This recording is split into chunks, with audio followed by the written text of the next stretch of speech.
Good evening, ladies and gentlemen, and welcome to the Virtual Racing Association Grand Tour Club Cup. This is round 12, and it's from the, occasionally sunny Brands Hatch. It may have been sunny today because it was sunny at my house, not that I'm anywhere near Brands Hatch in the UK. It's currently 18 degrees track temperature, which is the hottest it's ever been in the UK. And in the booth with me is Tyler Newitt. Good evening, Tyler. Good evening, Pete. Hello, everybody. And doing all the whirly gigs and pedaling like mad in the background while we sit eating potato chips, drinking whatever we're drinking, is Sam Boozin. Good evening. Not eating, just coffee and water for me today. All right, excellent. Must be on a diet. I'm on a seafood diet because whilst Sam's body is a temple, mine's a bouncy castle. So, but anyway, that's enough of that. We're here to watch the racing. We've got 7 different cars that the drivers had to choose from. Not all were selected due to one reason or another. And we are starting our qualifying session. So, Tyler, Brands Hatch, it's the GP circuit. It's the big one with all the tasty bits at the back end of the track. These cars are well suited to this terrain, aren't they? Yeah, it's you wouldn't want to go around Brands in anything much quicker than a GT3 car, but for me, these cars around here, it's always a blast to watch. The GP circuit in particular is just such a great layout. Any track that's dipping and diving through hills and valleys has my appreciation, and Brands GP certainly has plenty of that. Yeah, when you're going through, let me think, down Westfield into Sheens, it's Dingle Dell, isn't it? It's quite an iconic area for shots of cars, as is where we're at now on the screen, going through the start-finish straight. Paddock Hill, always a famous one, and Clearwoods as well.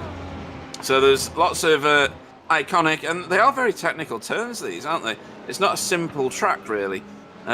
You've got, it's a anti-clockwise track, isn't it? So you've got lots of wear on the right-hand side of your car generally. But anything else that these drivers should be, in theory, watching out for around here? Yeah, it's one of those tracks you really have to be careful, particularly in cars this quick, about dropping a wheel off. iRacing is notorious for the ice grass. Whether real or not is a long debated subject, but Brands Hatch certainly one of the tracks where it can bite you the hardest, specifically through where we see these drivers going through right now, kind of in the last couple of corners as you head back out out of the woods and onto the main course. There's quite a few corners here around this somewhat unreasonably narrow track where if you drop a couple wheels wide, you can go spinning back across the track, and unfortunately for a lot of drivers, it's very easy to get caught up in a mess not of your doing.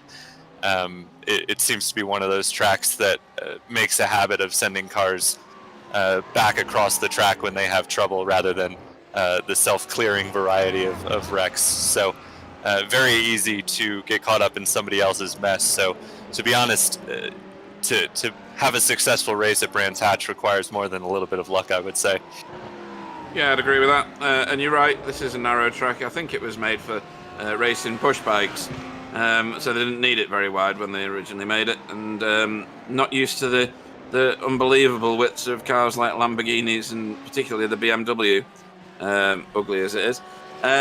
So have you got some to hand, the current standings, before we start talking about where everybody's at in this session?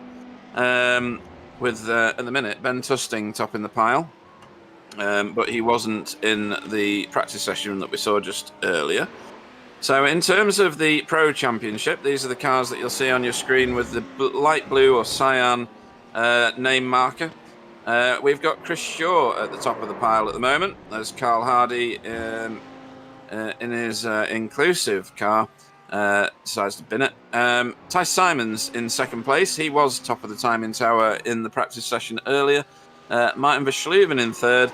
Marco Loert in fourth, and Marcus Bletz in fifth. So those VTS Germany cars, they're up there in good numbers, aren't they, Tyler? Well, yeah, it's what we kind of talked about through we talked about it certainly at Barcelona last time out, that there's some drivers who have done a good job of showing up week in and week out, collecting points, and putting that towards a solid championship finish. And the VTS guys, both in Pro and in AM, and in Germany and in America, are certainly some of the strongest at that, just picking up points.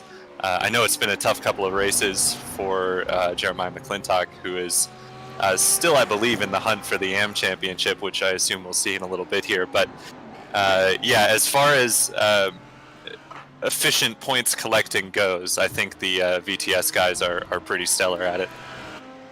Yeah, absolutely. And we often see the VTS guys herded together in this league.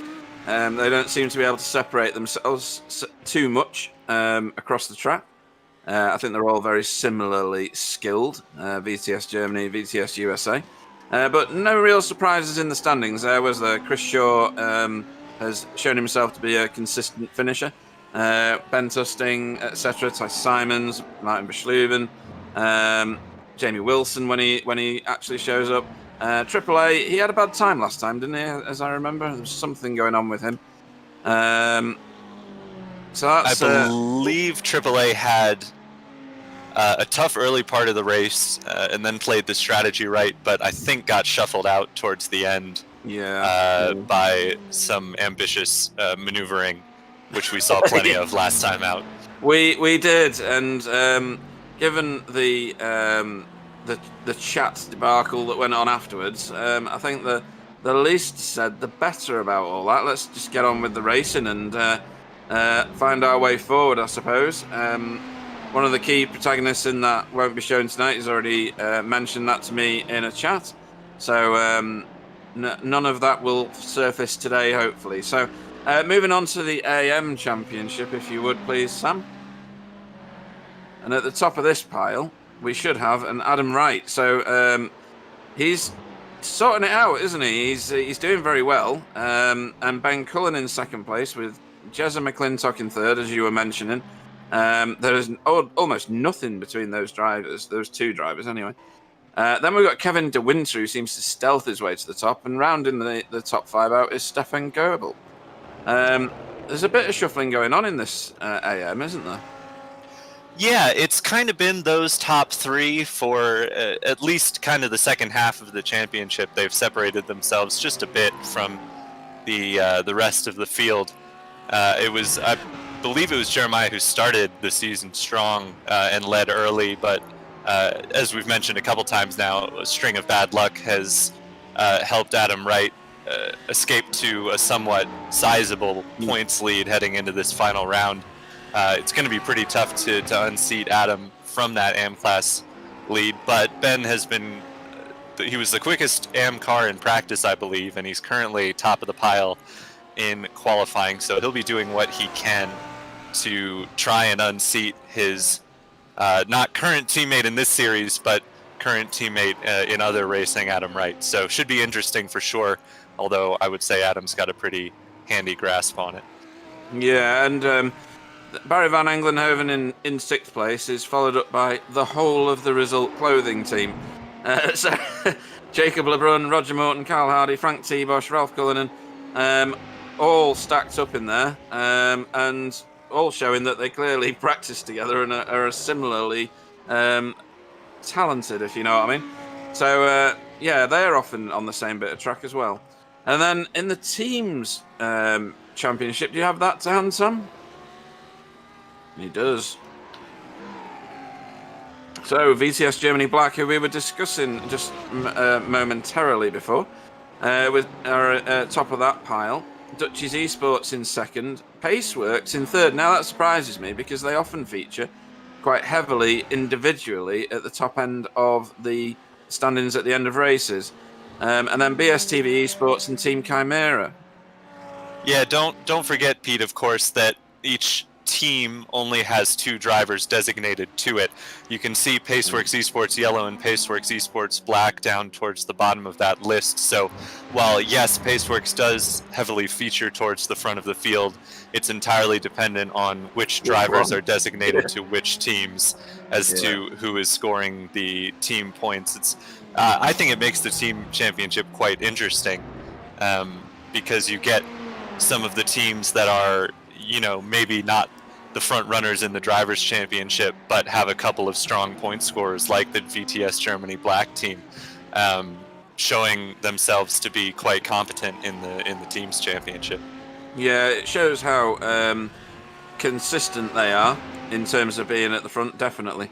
And consistency can often win teams and even individuals championships, can't it? It's not necessary that you take the checkered flag as the winner each time, but if you're in the top 5 routinely and other people are right at the ragged edge of their talent, as it were, albeit fast, they can often have races where they end up at the back of the field, etc., or even quitting out. But if you're regularly in the top 5, you can end up winning stuff, right? Absolutely. It takes skill to not just have the pace to finish up front, but to have the consistency to not have those finishes that are detrimental to your championship chances. You can look at me in the GT4 league, for example, or pretty much anyone in the GT4 class of our league that we run in on Wednesdays. We're all chasing Stuart Dick right now because he has managed to not have any significantly bad races, whereas I've had a couple of last place finishes. His teammate AAA has had a couple of hardware issues. Everyone else who would be challenging for that championship lead is having to fight back due to not being able to make even the bad finishes good point stays like Stuart has. And you very much see that here as well with drivers who are able to make the best out of bad days. It's a really crucial skill to have in leagues like this. It is, and these aren't short leagues. These go on for a number of races, and therefore it can rumble on right to the end. And luckily, we're in a situation where that is happening with the VRA GTCC. We're currently 13 nearly minutes into this qualifying session. And our standings in the Pro, do you want to go through those and I'll go through the AM standings? There's only 6 drivers there, so...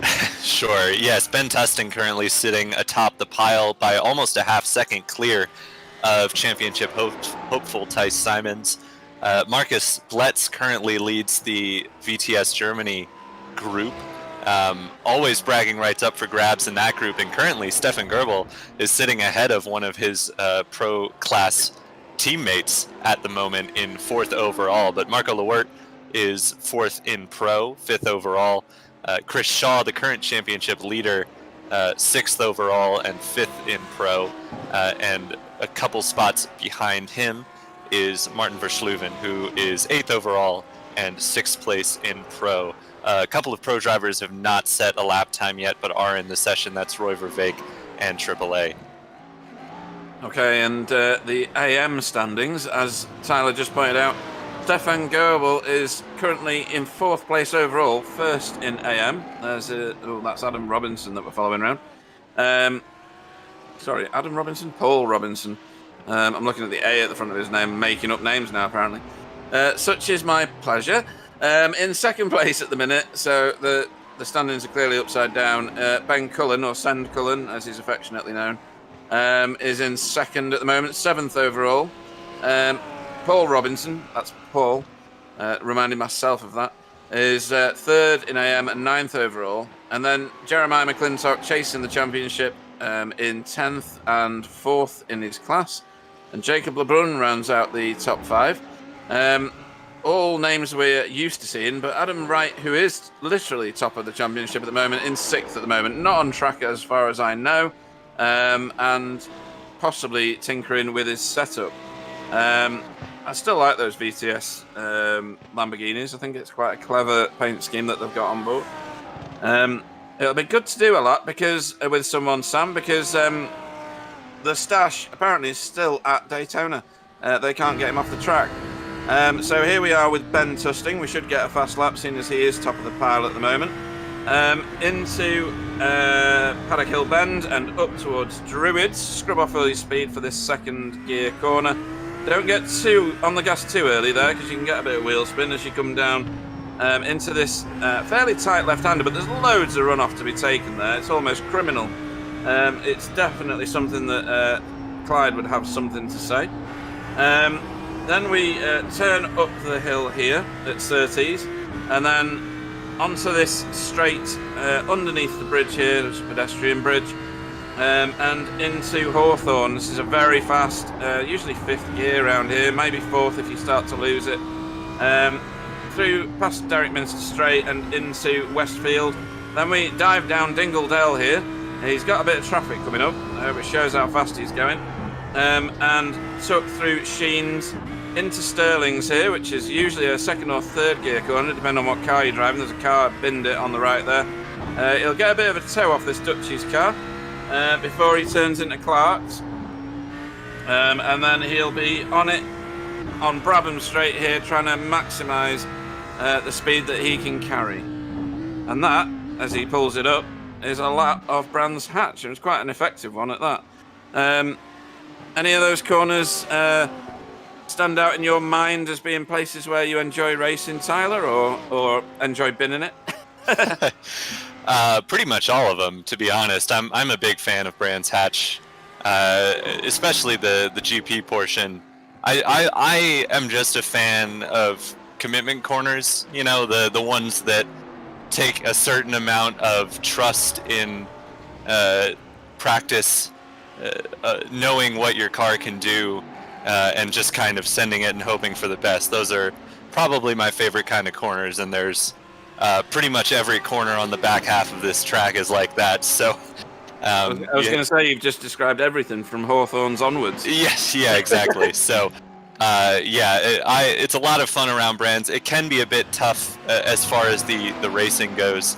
If you get stuck in behind somebody, as there's a little contact between Stefan Goebbels and one of the Dutchies cars, but I think they're laughing about it in the chat now, so that's all right. Now, Pete, I was doing some math just now, which is always dangerous, but since points are scored based on overall finishing position, not positioning class, and with the number of cars that we have signed up for this race, Adam Wright should be able to lock up the AM Championship just by starting on the assumption that he doesn't get 50 plus incident points and Ben doesn't win overall, which are both pretty safe assumptions. I would say so, yeah. No offense, Send. We love you, really. So yeah, that is interesting, actually. Hopefully he won't do anything silly and get himself penalised or some sort of penalty. What are you laughing at? Just Ben. Yeah. It's just crazy, isn't he? So if you evening to the people on the chat, I have a cat sat in front of the screen. Oh, she's moved now. So David Ayres, good evening. Jeffy, we know Jeffy, don't we? He's one of the Result Clothing fans. They're the only ones talking to us at the minute. So there's only me and Tyler. We might get a bit lonely. So be sure to send us some messages and tell us what you think of the racing and the people in the race, etc. If you heard something weird, then it's because my cat decided to face nudge the microphone. And yeah, just get in touch with us. We'll answer your questions if you've got any, and tell us what you think of the league. I'm going to leave you for a second while I do a cat eviction. So I'm leaving it to you, Tyler, to talk for both of us. Kind of tells you the professionalism levels of this broadcast, because one of the people in the booth had the cat eviction happen before we went on air, but you know, we do our best here at BSTV. But I guess it's a good point to talk about the changes that are coming for Season 2. Semi-officially announced today that the series will be, or the league rather, will be continuing on for a second season starting at the end of March. And it will be switching to the GTE cars. So the schedule is up in the league Discord for those of you who have access to that. I believe it'll be up on the website soon if it's not already, but we'll be switching to the GTE class of GT cars for the next season, which should be very interesting. Somewhat quicker GT cars than the GT3 cars we see on screen, and it'll be interesting for a lot of the drivers who have put time into getting quick in these GT3 cars to have to figure out how to go quick in the GTE cars, won't it? It will, yeah, definitely. That cat has been evicted now. She's not very happy about it, but it's tough.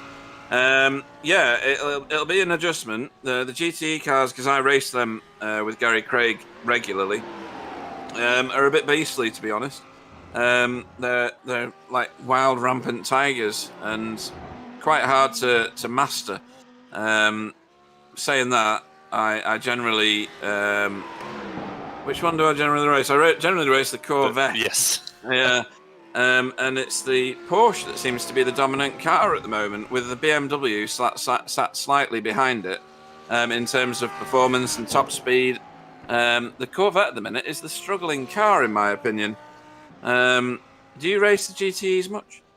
I haven't recently. When I did, I quite liked the Porsche, so I'm glad that it's apparently the car of choice right now. I've driven pretty much all of them at this point.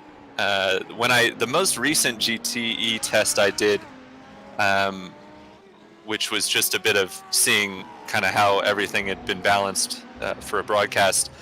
Recently, I quite liked the Ferrari, actually.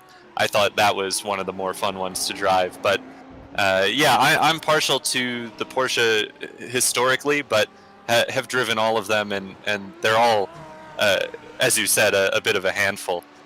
I'm not sure whether the Corvette is struggling because of iRacing's balance or the driver behind the wheel in your case, but certainly it's quite a bit different, to be honest. A different feel from some of the other GTE cars, where the Porsche notably is quite pointy. The Corvette almost feels lackadaisical in comparison. Yeah, I'd agree with that, actually. The way you get mullered in the Vet is out of corners and top speed straights. It just doesn't have the punch to get out of the corner fast enough. So as much as you want to stay in the draft, it's very, very difficult to A, get in it, and B, stay in it. Daytona was the biggest demonstration of that. It was a struggle to keep up. And you saw most of the race sessions finish with a BMW or a Porsche on the top of the pile.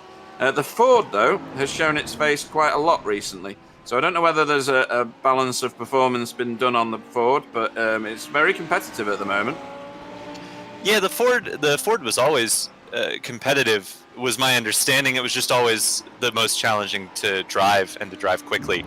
I know a lot of drivers who were not fans of the Ford drove it because they felt that it was the quickest, and a lot of drivers who thought I'm not going to bother because I don't like it. Yeah. It's too wicked for me. So I've always been it's always been my understanding that the Ford is quick for those who can master it, but it's the toughest to master. So wouldn't be surprised at all to see some of the quick drivers from this series perhaps jumping into a Ford for Season 2, as we have some really talented drivers in here who I would probably be watching the taillights of in Season 2, which I am planning to do some driving in, hopefully. But looking at the standings at the moment, not much has changed. Chris Shaw has improved up to 5th. He's split up the VTS group, jumping ahead of Marco Lewert. He is currently the highest placed of the Ferraris.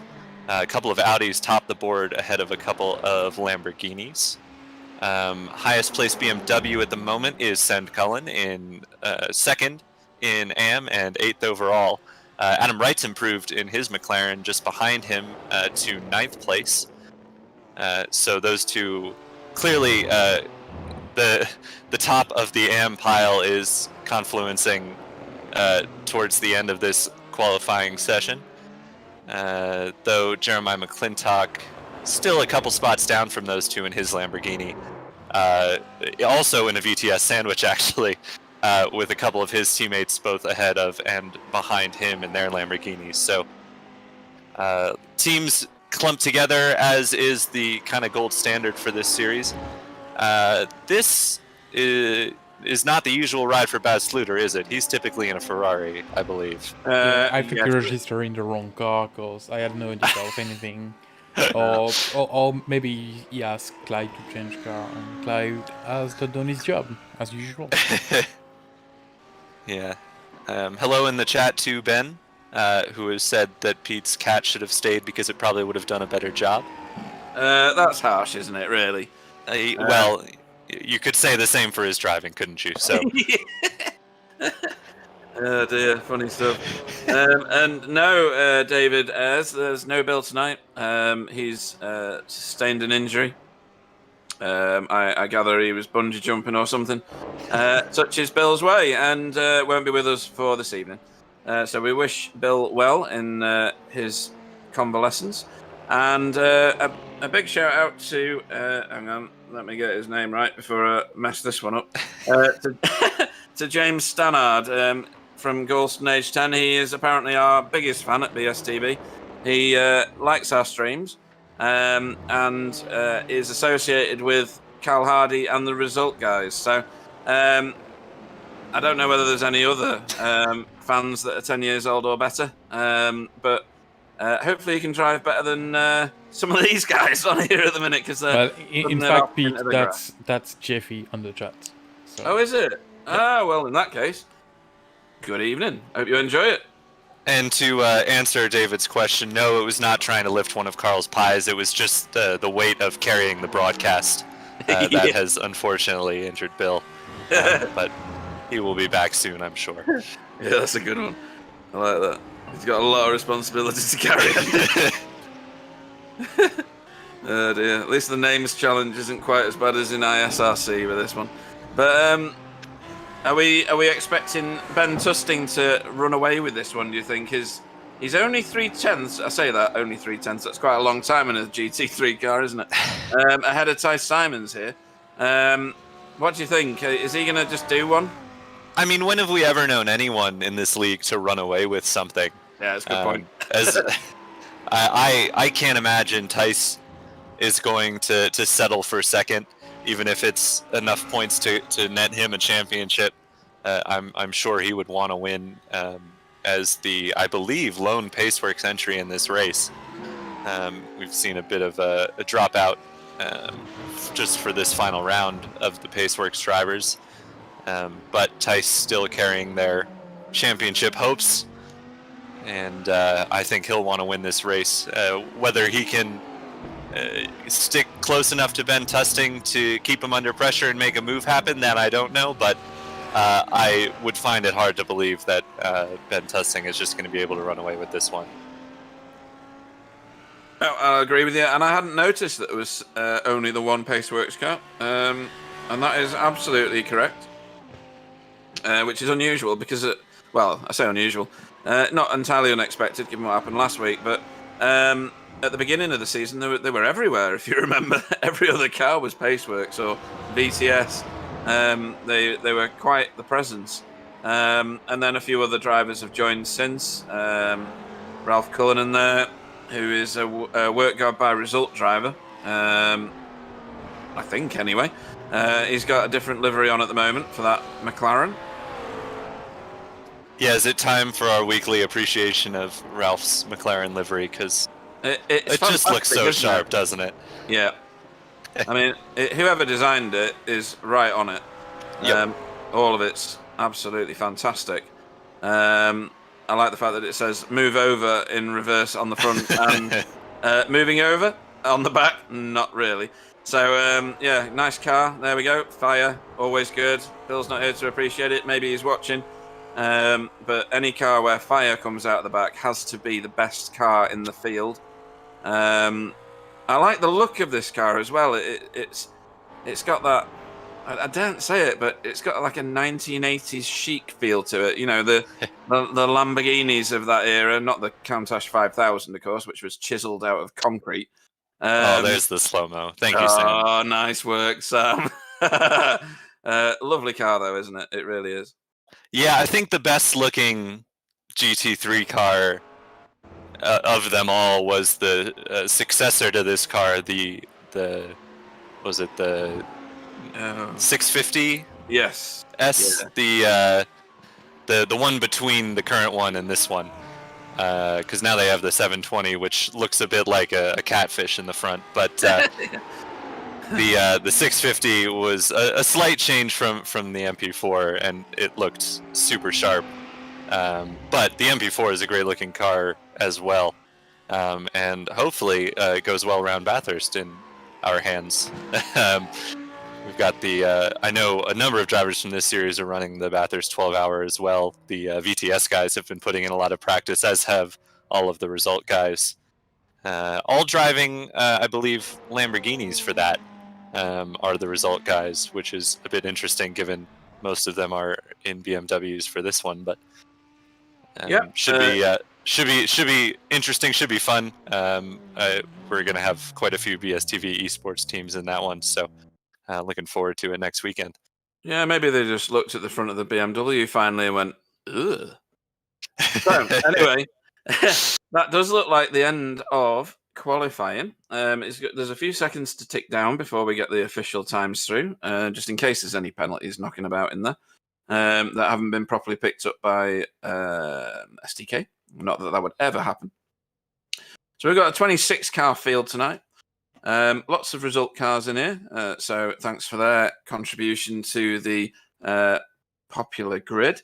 It's a little bit reduced, but you always get that in the last race of a season with most leagues.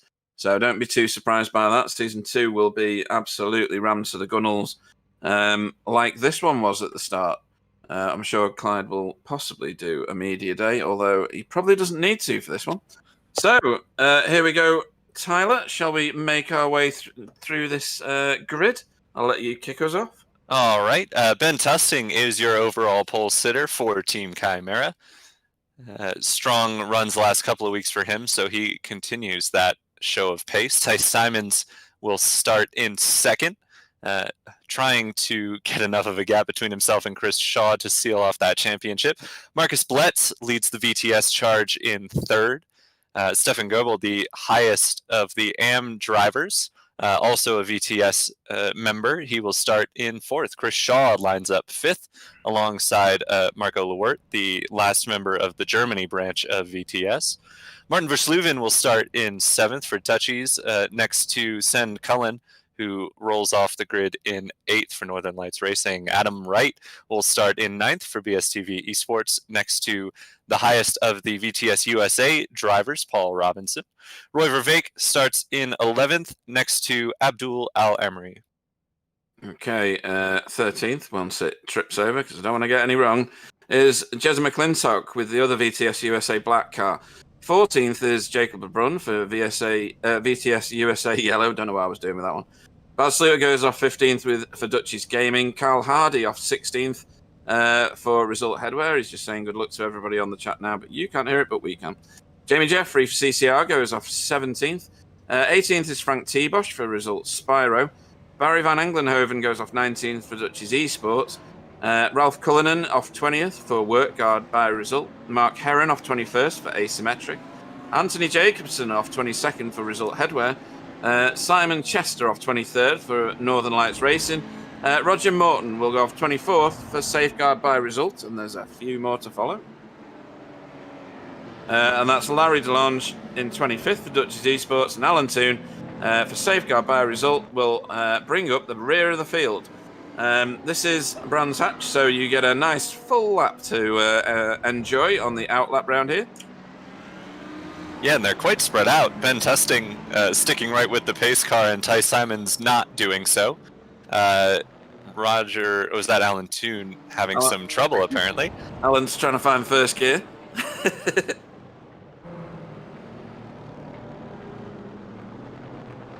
Oh, that's what happened. Goodness. So that was Roger Morton going for a spin. It wasn't. Alan's going slow so that Roger can catch Roger can get back through. Yeah. So not a strong start for the result team here at Brands Hatch. Oh dear. Never mind. There's plenty to play for. There's 90 minutes of racing, folks, so those result boys will be back on it, no doubt. Yeah, so strategy, as is typical for this series, expect to see one pit stop probably round about halfway, maybe a little bit before, in which case we might see a second splash kind of later on, assuming there's not a safety car. Last time out, the safety car really shook up the strategy for everybody. A couple of drivers had tried to stretch it on one stop, including Ben Cullen, Jamie Jeffrey, and were aided by the safety car, which helped force some strong finishes for a number of the M-class drivers. Just looking at Abdul's inset camera, that has got to be the biggest screen I've ever seen. It crosses a time zone, I think. It's 1 o'clock on the left-hand side of the screen and 2 o'clock on the right. So, safety car will be going in now, and he's gone already. He knows this track, so he's legged it. Yes, and the two Audis saw it coming, and the VTS Lamborghinis did not, apparently, because they did not get a good jump. And Chris Shaw is all over the back of them, as is Martin Versluven in his Ferrari. Ooh, there's contact between Simon Chester and one of the result cars. I missed who it was. Oh, and that's Ben Cullen getting turned around by a VTS car. Now the car has stopped, so he's... Oh, careful, Ben. Yeah. It's this way, left a bit. I think the VTS car, that was Marco Lewert, actually. I think Marco was just letting Ben get back on before he continued on. Right. Which might indicate assumed fault there from Marco. We'll have to have a look at it later. But quite chaotic opening couple of turns here at Brands Hatch. Lots going on for some championship contenders. Yeah, looks like Adam is a bit more in a bit better shape for that AM Class Championship, locking it up as Ben's going to have a tall order. Ooh, was that Adam? I think that was Adam. I think it was Jamie Jeffrey. It looked like an Audi. And Jamie is dropping through the field. Oh, he is, yeah. Okay, there's Adam. So Adam is still circulating quite high up in the standings. Second in class at the moment. Yeah. I was just going to say hello to... that's Versluven. Yeah, that's one of our Pro Class cars. He's in a terrible place. How's he going to get that turned around safely? Goodness. Did he drop a wheel and go wide? And spin back across? Is that what happened? You can see his tyre marks. It looks like he's got tyres off on the left and then speared across on the right. Yep. Yeah, he has. Exactly. Ooh, that was a pretty solid hit. Yeah. That's not going to rub out easy. One of the VTS cars snuck through there. I think that was Jeremiah McClintock who just snuck through on the inside. Here's what happened to Jamie Jeffrey. Just lost it on his own. I think that's Dingledell, isn't it? Yes, it is. And that is a bent up front end on that Audi.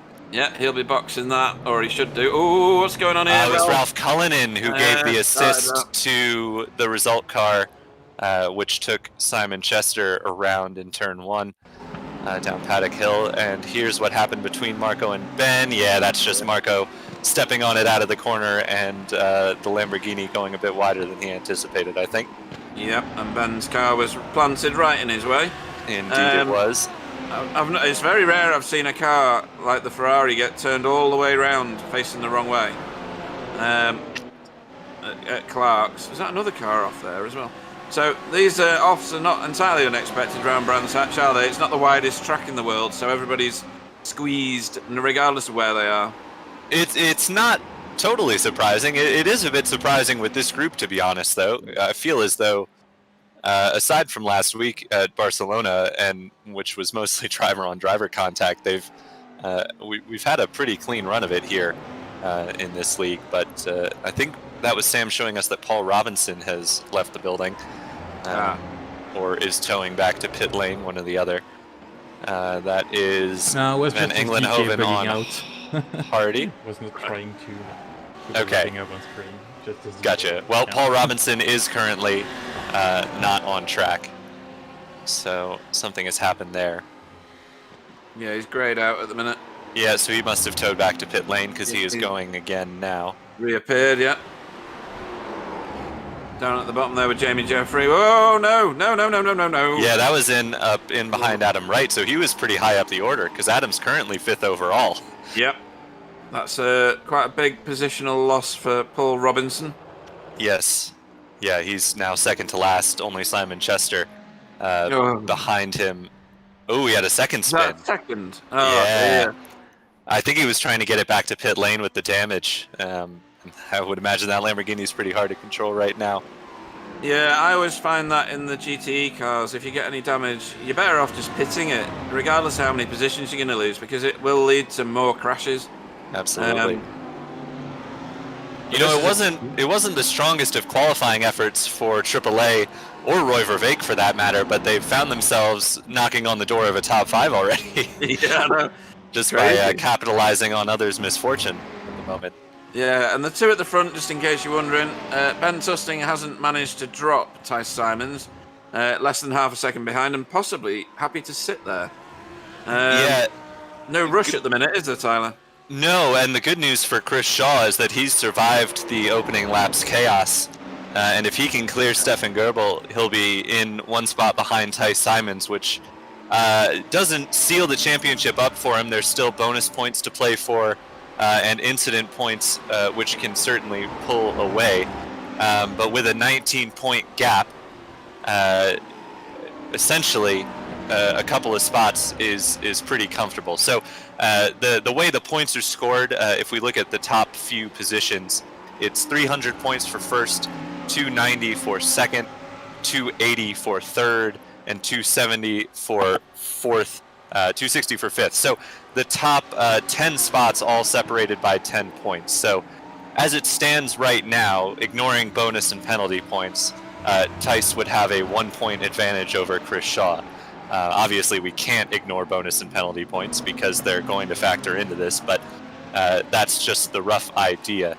As we see, this battle is fierce between a couple of VTS cars and Roy Vervaeke there, with Baz Sluter wanting a piece of it as well. Yeah, and Baz sneaks his way past the Lamborghini there. Hello on the chat to Martin Brennan, David Heavey, Adam Watson, who I don't think we've said hello to. Thanks for tuning in. And thanks to Adam for wishing a good final race for us. I have to say, wish he was out there because he is certainly quick, and it's always rapid. Yeah, always good to have cars fighting at the front. But understandable, given the kind of tension in the air after the last race, to want to take a breather, considering he wasn't in the championship. So hopefully we see Adam back for the next season, and the rest of the Paceworks contingent as well, because it's always good to have a solid field from a solid team in the championship. But Yeah, like all of that. Shame he's not here, but understandable why not. Evening to Yaz Samai on the chat. Anybody's got any questions, post them. We'll try and answer them unless they're Send Cullen's questions, and then we're going to ignore them fully after his comment about my driving slightly earlier. And you're commentating. Ben's I know. attacking you from all angles at this point. It's rude, isn't it, really? I mean, Yeah. Whilst it may well be deserved, it's still rude. So, Stefan Goebel is now under some serious pressure from Chris Shaw. Whilst these are in different classes, the points are still important to both of these drivers, so expect that to carry on for quite a long time. Yeah, that position is honestly huge for Chris, because it's the difference between a 1-point deficit and a 9-point advantage before you factor in the bonus and the penalty points. So he really needs to get by Stefan as soon as he can to assure himself of a secure place in the championship hunt. But Ben, despite his early troubles in the run-in with Marco, has recovered well, somewhat by virtue of the chaos ensuing around him on lap number 1, but he's back up to 16th place and kind of right on the tail end of the AM field here of the cars that weren't involved in that trouble. Working on Jacob LeBrun and Mark Herron. More trouble for Martin Versluven. He is not having a good day, is he, in that Dutchie's Ferrari? No way. He's the front of it snarling now. That's a weird one. That is weird. That over-rotated before he'd even done much. He's got some damage still from that first incident. I don't think that car is operating at full capacity. No, and Send is obviously sending it into all the corners, so he's demonstrating here clearly that he's faster than the cars around him. And the 3 in front are busy scrapping for the position, so that's going to make it technically easier for him to catch them, but not necessarily to pass them on a track as narrow as this. No, it's never an easy track to pass on, even if you've got a significant pace advantage. But there goes Chris Shaw on Stefan Goebel around the outside as they head towards Clark and back onto the main circuit. Did he? Yeah, he just set him up on the outside, and I think Stefan played the assist there just a little bit and said, all right, I've had my fun fighting, but it's clear that, we're going to go faster with you out front. So, and you know what? Stefan has improved, not just in his... that's Ben and Jacob LeBrun getting together. It is, and now there's cars on the track. Yeah, I'm not sure if Jacob didn't know Ben was there or Ben was sticking his nose in. I don't know, that's a chopper cam. Here we go. Here we go. So, what is that? It looked as though Ben was trying to open up the corner just a bit, and Jacob was trying to give some room to the Ferrari on his outside. Yeah, but he switched across, didn't he? Yeah. Yeah, it's a weird one. I don't know that there's blame to be apportioned there. It was just kind of 2 cars.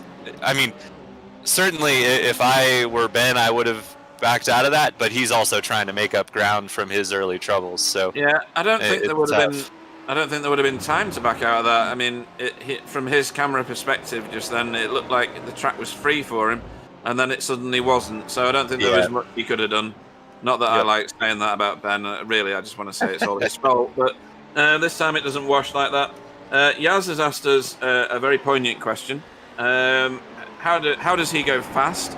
I think that's associated with his right foot, don't you?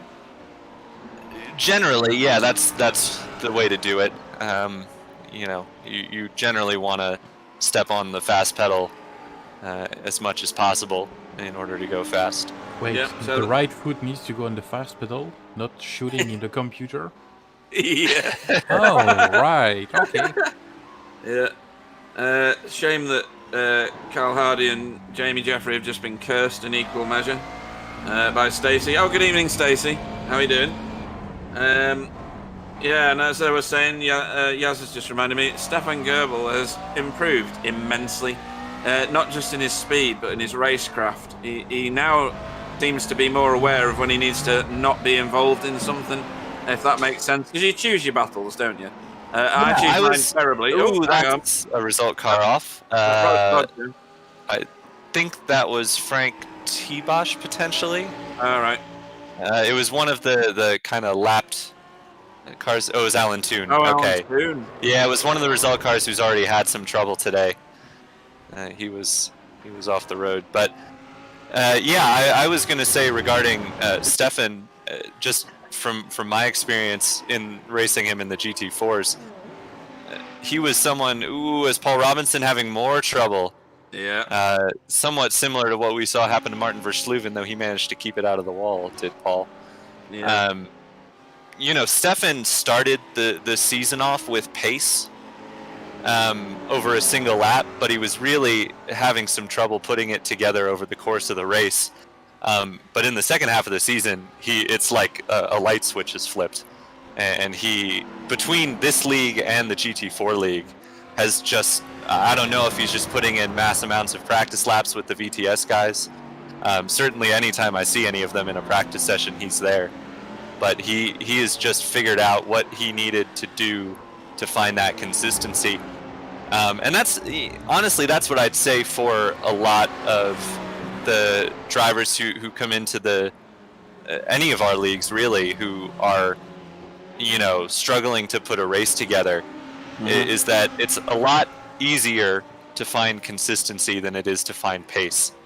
And you see a lot of drivers who find that, you know, who put that one lap pace together, but they struggle to, you know, really put the race together. And I think a lot of the times it's just a matter of taking a step back and exactly like you said, picking your battles.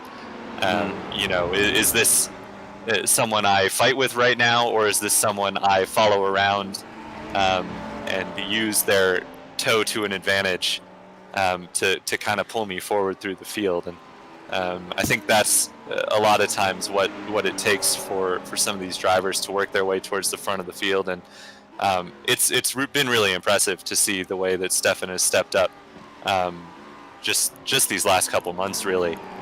He is making a case for himself to be not in the AM class of this group anymore, for sure.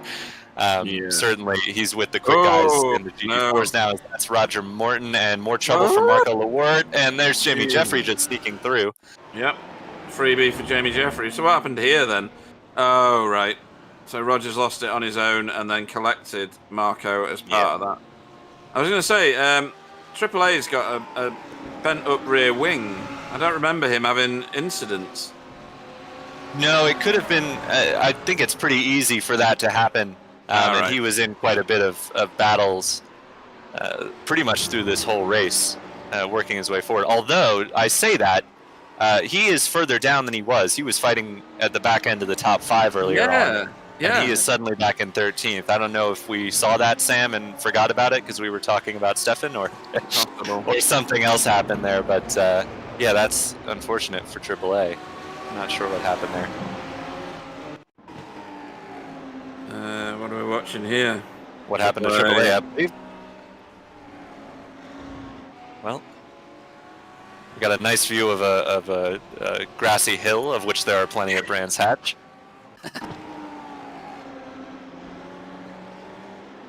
Oh, he's over-rotated the car. Yes. There we go. And that's how his... Presumably backed it into the fence there. Cheers for that, Sam. Yeah, and Stuart has contributed on the chat as well to say it was a self-spin for AAA, so thank you to Stuart as well. And I no longer like Yaz, because his question about going fast, he says, wasn't a question for me. So, Yaz, screw your questions, you're on your own.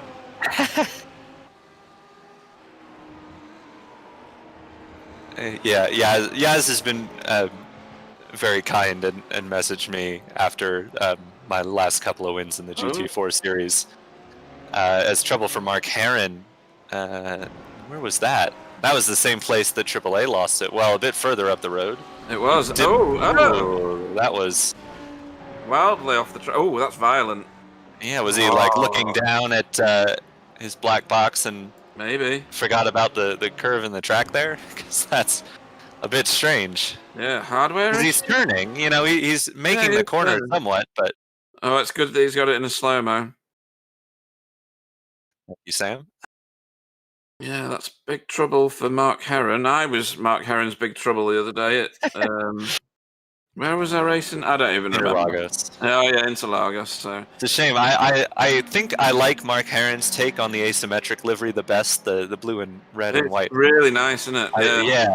All the asymmetric liveries are sharp. Frankly, I think our leagues have some of the best liveries in them across the board. You know, between the Result guys, the Paceworks, Chimera. But I just VTS, of course. But I do love that the kind of lighter version, because all the other asymmetric guys, you know, have the kind of darker colors on their car. I like Marks for whatever reason. But yeah, like AAA, you mean? Yeah. Yep. And Stewart's is dark with green, isn't it, as opposed to the russet color that and I believe Tom's is dark with yellow. Yes. Yeah. There's Ralph Cullinan putting a move on. And then back at the very pointy end, Ty Simons is still sticking to Ben Tusting, like a bit of a limpet. Working on lapping Jamie Jeffrey. I mean, the pace these two are setting is absurd. Stunning. Yeah. I mean, 2 Chris seconds. Shaw got held up by Stefan Goebbels, but it's not like he has closed that gap since he got around him. Is this best laps or last laps, Sam? Okay, so a second and a bit that last time around on Chris Shaw, who is no slouch. Let's be clear. These two, and they're dealing with traffic at the same time. I mean, yeah, one look at the best lap tells you all you need to know, doesn't it? Oh, is that? Oh my word! 2 seconds faster. Well, no, second. Over second and a bit. Yeah. Having some trouble getting by Jamie Jeffrey, though. Here we see Marcus Bletz trying to work his way back forward around Baz Sluter.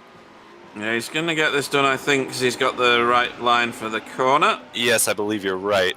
Might take a little bit, but he's got the right line for pretty much all of the GP circuit. So. I was going to say, you want to be on the right anywhere through here. Yes. And you've made all the corners. Strong showing for Carl Hardy as well.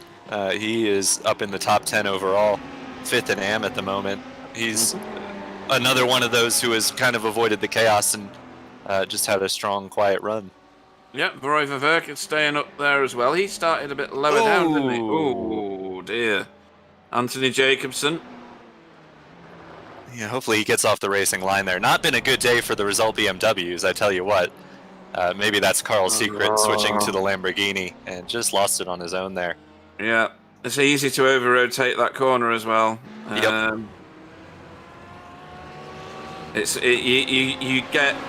You get more comfortable as the tyres get hot and the grip comes to you, and then it only takes one to be overly greedy and get on it just a slight bit too early, and you go round. Yep. And it's one of those where you are an utter passenger for the rest of it. There's nothing you can do. Touching the brake makes you spin faster. Touching the gas does nothing at all. It doesn't pull you around. It just does nothing. So, yeah. One-way traffic there. They eventually got past Jamie Jeffrey. They did, and their lap times are still remarkable. Unreal, isn't it? It's great to see these two pushing each other too. I mean, you know, obviously there was some harsh words between the Team Chimera guys and the Paceworks guys, but at the end of the day, these guys are still 2 top-level drivers, and it's good to see them battling it out on track rather than in the Discord after the race. Yeah, hopefully all that can be forgotten about in Season 2 and get Jamie Wilson back on the track for whatever reason he's not able to. Hopefully by the end of March he can be back on track and in a GTE car, hopefully. This is Adam Wright, currently 3rd in AM, getting passed there by Roy Verveek. I believe that's Marco Lewert in behind him, so not for position there. Marcus Bletz a bit further back, so pretty comfortable 7th overall at the moment for Adam Wright, doing everything he needs to do for the championship as it stands in AM class. Yeah, Marco Lewert's quite far down the field and laps down. Well, we've seen his couple of incidents, yeah.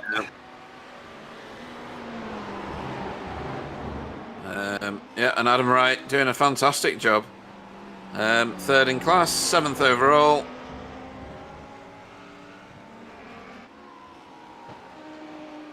David Ayer's not looking forward to the result team repair bill from this week. I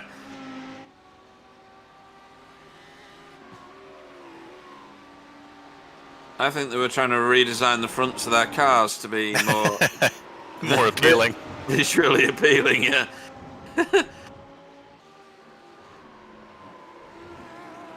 I mean, these two are leaving nothing behind. These are quali times that they're doing at the minute. Yeah, they're not going any slower, are they? I mean, no. Somebody needs to tell both of them it's a 90-minute race. Yes. Yeah, will be interesting to see once pit stops roll around. Yeah. If the way these two are pushing is affecting their fuel consumption at all. I mean, it would take something dramatic to bring anyone into competition with them at this point, but they are clearly pushing flat out and have been for the entire 23 and a half minutes of this race so far. Yeah, I wonder if Ty Simons has managed to do any kind of fuel saving whatsoever. I mean, it's going to be marginal the amount of time you would gain from the slightly less fuel you would put in the car, but I wonder if that could be a feature, whether he'll pull right up onto the back of him as he gets in the pits and do a pit lane pass, as it were. In my experience with iRacing, and maybe it's just me doing what I need to do because I'm not as quick as everybody else, but it's always better if you can do any fuel saving to do fuel saving. And it's been a point of discussion in the GT4 series, and I'm not sure if it has been as much in this series because it's been less on the limit, but there are people who don't like the fuel saving. Ooh, there's a result car off the track once again. Ooh. And that has helped Ty Simons pull right back into Ben Tusting's rear bumper. It has. He's showing his nose, but not making it serious. No, not a place to make a lunge, I don't think. But and a nose is something that BMW in the background can't show because it really almost doesn't have one.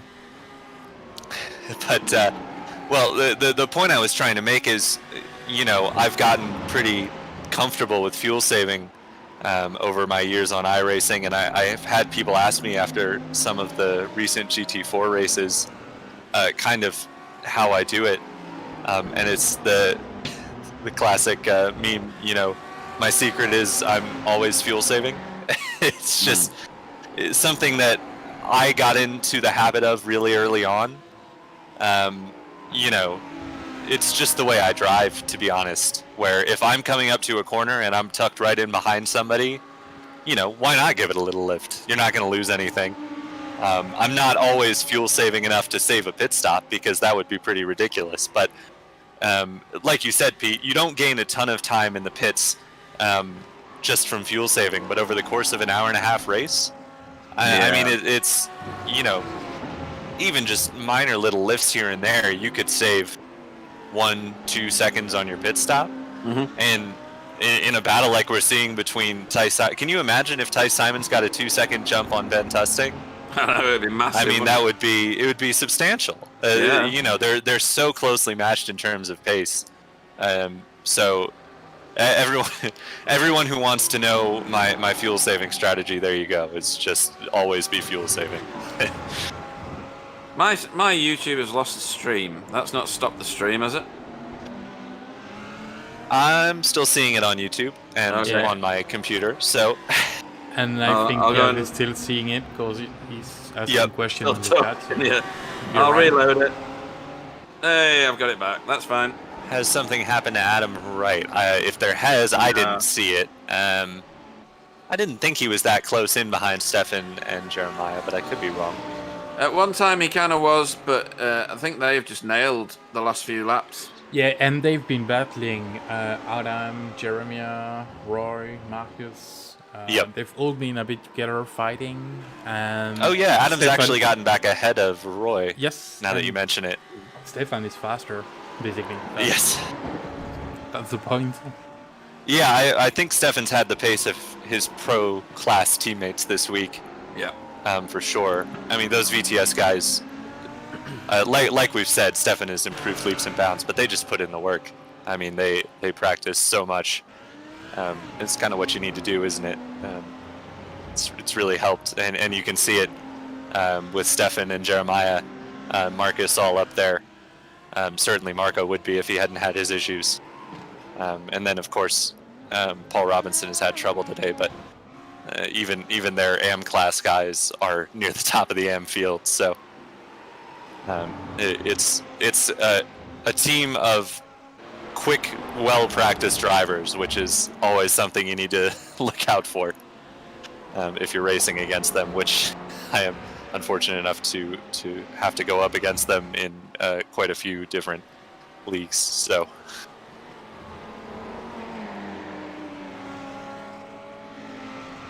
This is that battle we were talking about between Adam Wright and Roy Vervaeke. Not for class position, but as we said, overall position is what counts for the points. So everything to play for between these two. Yeah, he dives to the inside there, and he takes that corner. Marco, the observer from behind, and I think that's Marcus Bletz actually has closed in on these two. He was some 10 seconds behind this battle a while ago, but that gap is closed up dramatically. Oh, what's happening at Carl? It's very slow up the hill into Druids. Slow down, maybe? I don't see damage on the car. It's just wide into the kitchen. Oh, yeah, there it is. Yeah. Yeah, bit of grading going on there. Stop the golf balls from getting stuck in any rut. And then kept it in the sand to stay out of people's way. Yeah. I'm not repeating that on the chat. No. That is another place for Sen Cullen, though. He moves up into 5th in AM and 11th overall. So after his lap 1 troubles, he has been on the march. Yeah, this is going to get very busy very quickly just here, isn't it? Because I don't think Adam Wright's the slouch compared to Roy Vervaeke. I think he's going to get on the back of that. Although Roy has picked up 5 places since the start, so that's impressive.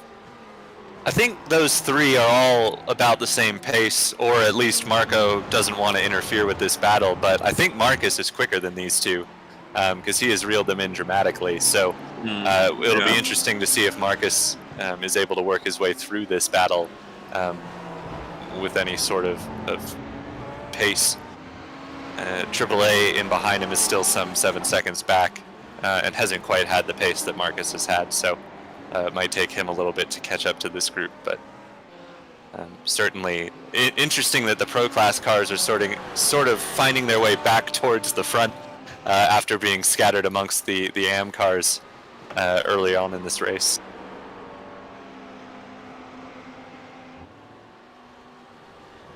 Yeah, it will be interesting to see if Adam can stick with Roy, because Roy is pulling a bit of a gap here. And then Jeremiah and Stefan are quite a way down the road. That's another result car off the track there. David Ayres' financial difficulties are not improving, are they? No. What's a little more grass at this point? But yeah, actually, and David mentions Ben could even be up with this group, and he's right, actually. Marcus, Abdul, Baz, and Ben were all considerably quicker than Roy and Adam the last time around.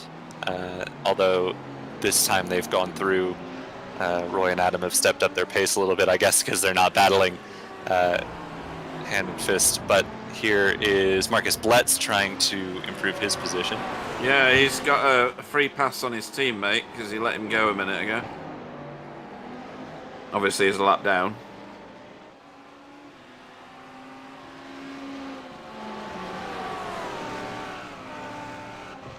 And Ben Tusting appears to have gained a bit of time over Tice Simons. Interesting, I hadn't seen that one. Yeah, you're right. Just about, yeah, just over a second is that gap at the front now. So he'll still have toe on the big straights. But that is probably the biggest gap that they've had between them all race. Yeah, last lap the difference was only a 10.5 or so that Ben pulled on Tice. But yeah, it certainly is bigger than it has been for most of the race. So maybe Tice saving a little bit, or perhaps Ben just has saved the tires a little bit better and is stretching his legs here in the closing stage of the first stint. Now a half hour into this race. Would expect pit stops, the first round of pit stops to start in the next 15 minutes or so. Mm-hmm. Oh, AAA. Oh dear, what's happened? He's doing a handy 500-point turn. Yeah, shaking his head there. Yeah. Yeah. giving a wave to the viewing audience, but Yeah. I think that was more a wave of frustration than anything. Here's Oh. what happened to him. Late on the brakes, I think that is. Oh, and well done by Mark Heron to avoid him. Yep.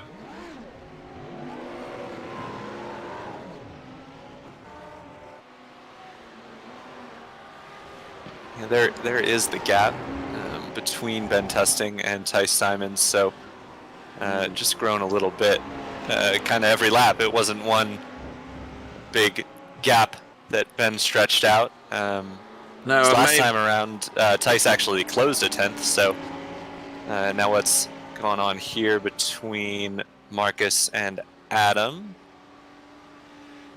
Marcus is fully in his toe now. Yep. Steps out a bit early to show his nose, see if he'll get a freebie, but he's not having that. No.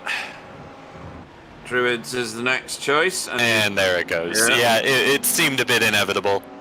Adam just not quite where Marcus is on pace at this point in the race, but Adam doing all he needs to do for the championship here. Yeah, we're 30, well, call it 35 minutes or something like that into this race. So another 10 minutes, would you say, before we start seeing the first regular routine pit stops? Yeah, I don't know. I don't really know what the fuel consumption around here is like. It's generally, as we were saying, two pit stops. Occasionally you can make one if you stretch it. We saw Ben, Jamie, a few others do that last time out with the help of the safety car at Barcelona. But Brands is not, I don't think, a particularly fuel consumption heavy track. Right.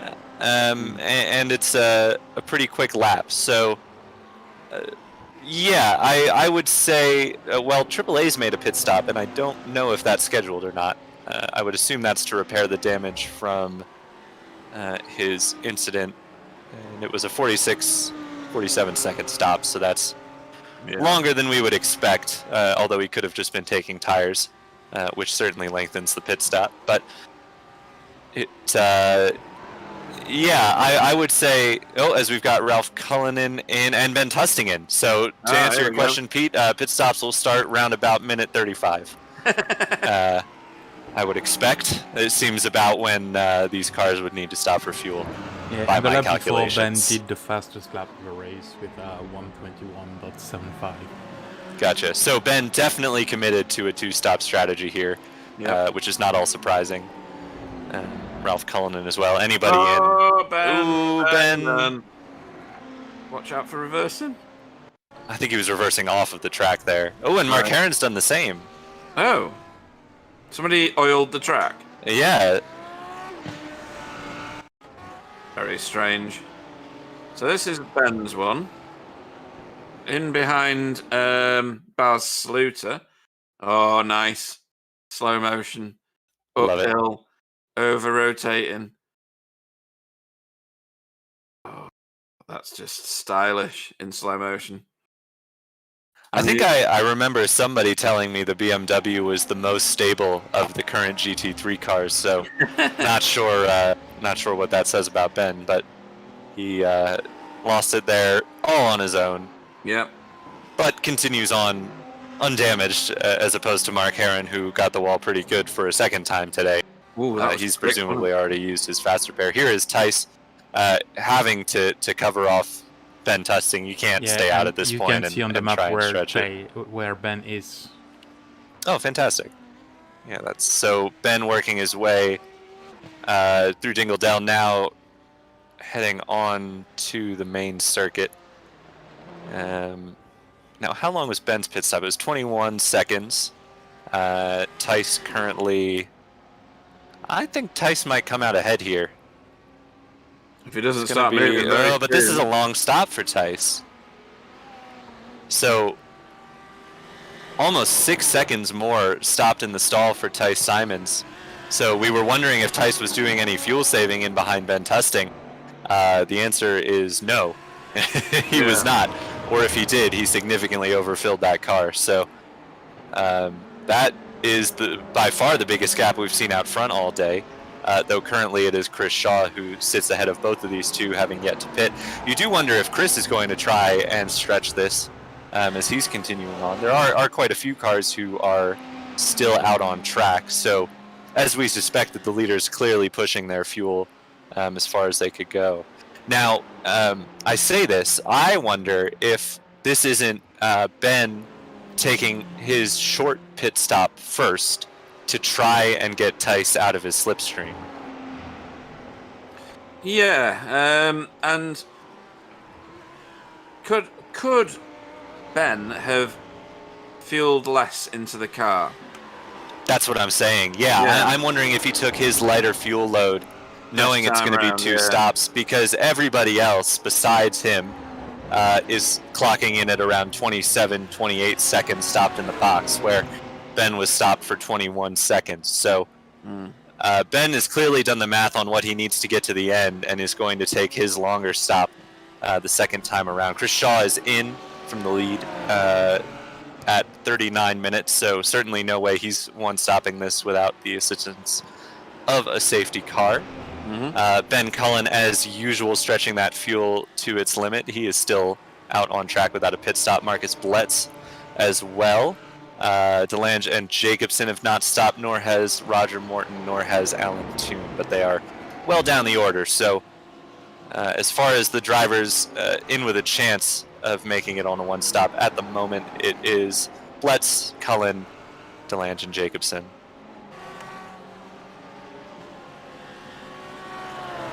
Ben has said the BMW is stable if you don't hit the curb. To which I say, why did he hit the curb? Yeah. So we were watching Carl Hardy getting some pressure from Ralph Cullinan. Now we're watching Larry DeLange, and we've suddenly switched to Jezza McClintock. Oh, and then Baz Sluter. Yeah, that's Baz Sluteroff. Ben has made his pit stop, but more importantly, Stefan Gerbel is in for a second time, so Stefan must have picked up a penalty somewhere. Maybe speeding in the pit. Adam, Adam narrowly avoiding Baz Sluter there. But really Stefan has stopped. Stefan has stopped in his box, so tires off. Brakes would help there. Yeah, Maybe. So something's gone on with Stefan. His first stop must have been the unscheduled one, because he was stopped in the box here, and for almost 40 seconds. So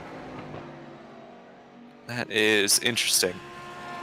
It is, and a shame because he was running really well today.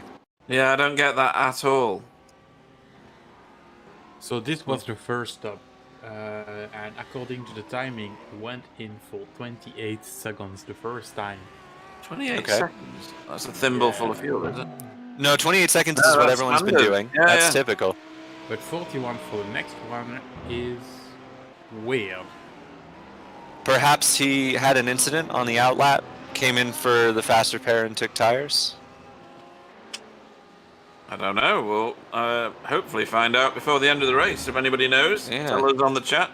Yeah, we're anything either. Yeah, I think the problem is all of VTS is racing in this one, so we don't have any of them on the chat to help us out. But here is AAA working on the back of Jacob Lebrun, as Jamie Jeffrey is in for a second pit stop. His first would have been for damage repairs, though, wouldn't it? And given we are still not at halfway and everyone has made their stop, nobody is going to be trying to one-stop this race. No, definitely. Separate themselves from everybody else. Yeah, I mean, it's... these two at the front here have shown how fast... I mean, look at the last lap. The top two are over a second faster than the next car, which is Chris Shaw. I mean, it's how Chris often Shaw, do you see that? It's just bonkers. Those two are just absolute aliens. Yeah, it's the kind of thing, where if it goes on too long, you never like to see like one car too dominant. But in a one-off like this, where we've seen everyone able to keep touch with them for most of the season, it's just monumentally impressive. I mean, I think most people on iRacing are pretty well aware of where they stand in terms of pace. But it just goes to show how talented some of these drivers are. Yes. I mean, you know, Ben Tussing and Ty Simons are two of the best out there, and they're proving it here today. Is Chris Shaw really only 2.2k iRacing? That seems unbelievable to me. Well, he's probably like me and never does officials. But I'm glad I got the same rating than him, so maybe I'm as good as he is. I doubt, but... It depends. Some of these guys just race leagues, don't they? They rarely do official races. That's what Sam was saying, I think. Just yeah. I mean, I don't do officials very often, but I shouldn't have a higher I rating than Chris Shaw, I don't think.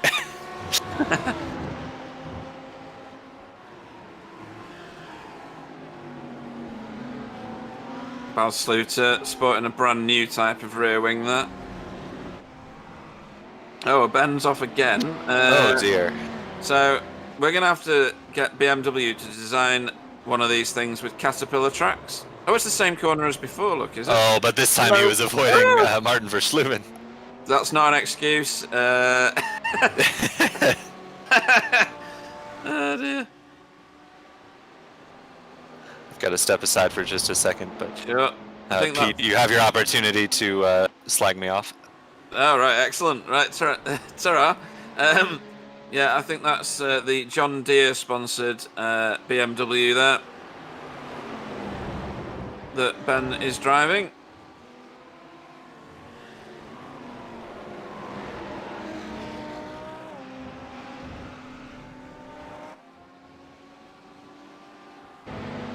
So Yaz has put something interesting in the chat, Sam. Yeah. Could it be a stop and hold? It could be. Yeah. It's a shame we don't have the penalties if you the drivers. I know that'd be good, wouldn't it? Yeah. We would know if it's the case, but as of now, we don't really know. Yeah, his last one was 41.33 pit time.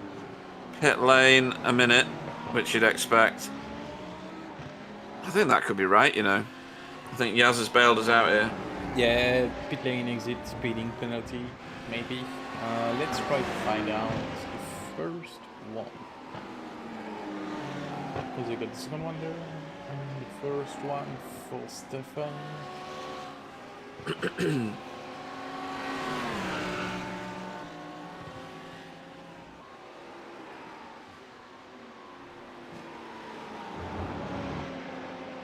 Okay, let's try to find out. Okay.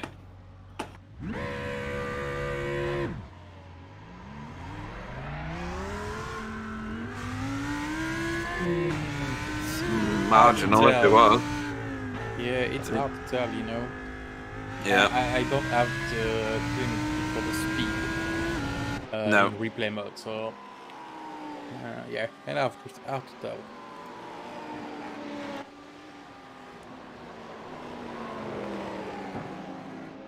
So, Tyler's not here at the minute, so you can load up the chat with all the things you don't like about Tyler, so that when he gets back he's got something to read. AAA has managed to catch up with Ben Cullen, now that he's sorted out his car damage problems. And Ben is closing in, I think, on the back of Martin Verschluven, so... let's see what happens with these guys. This is the closest of the battles on track at the minute, but there are some other close ones going on. Marcus Bletz is still scrapping with Roy Verwerke. Adam Wright is still with Ralph Cullinan. They need to get a room. And Barry van Englenhoven is currently... Now, the top time is that one, so he's with... Marco Loert at the minute on his recovery drive. So there's quite a lot going on the track. The lead at the moment, Ben Tusting has pulled out to 8.3 seconds, 8.4 now, of a lead over Ty Simons. Yeah, last time he was almost 7 tenths second faster than Thijs Simon. That's crazy times. Yeah. Yeah, low 122 from Ben Tusting and a high 122 from Ty Simons. That sort of thing makes a massive difference lap on lap.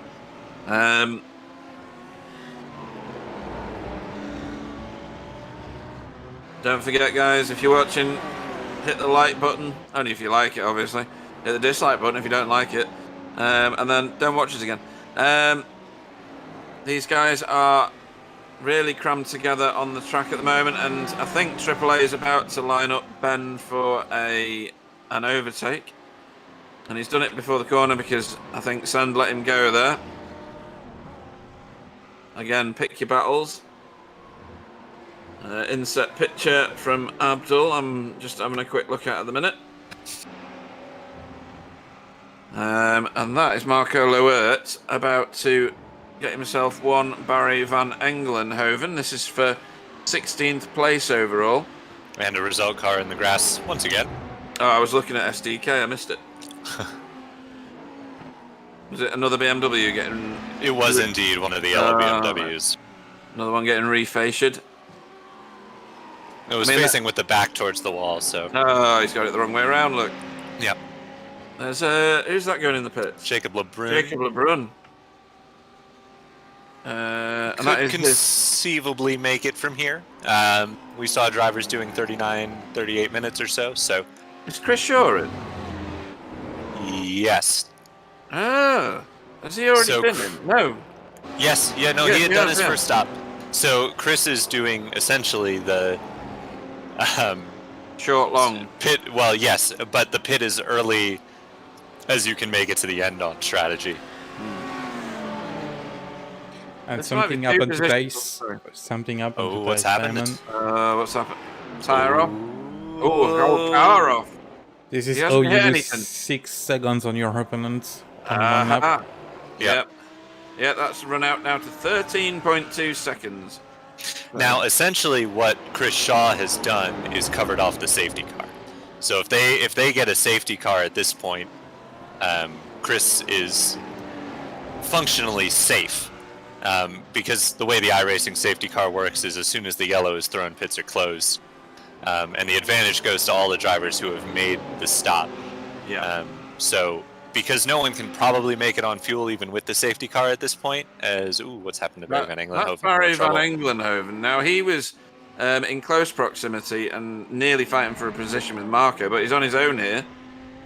Out of, is it not Surtees? Why do I want to say Surtees? Sterling's.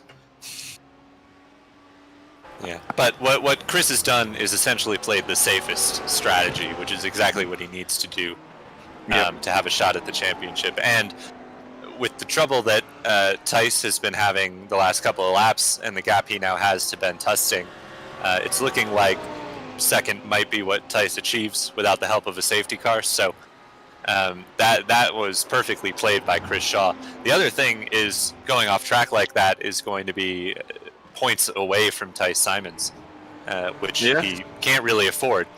Even if he gets the fastest lap and the most laps led, which he won't. He can't get the most laps led at this point because Ben Tusting, I believe, has led every lap and we're past halfway. So that's 5 points off the table for Thijs Simons. Even if he gets the fastest lap, he'll still be at a 4-point deficit before incident penalties are factored in to Chris Shaw, assuming he only finishes one position ahead of Chris Shaw. So Chris, I would say, is in pretty solid position as long as he just keeps his nose clean for the rest of the race to take home the championship.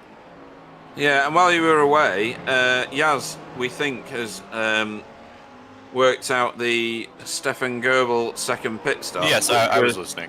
Yeah, so 40-second stop and hold for some sort of pit lane infringement. It could be unsafe pit entry or exit. Yeah. Not impossible here at Brands Hatch. It's a pretty tricky pit entrance, actually.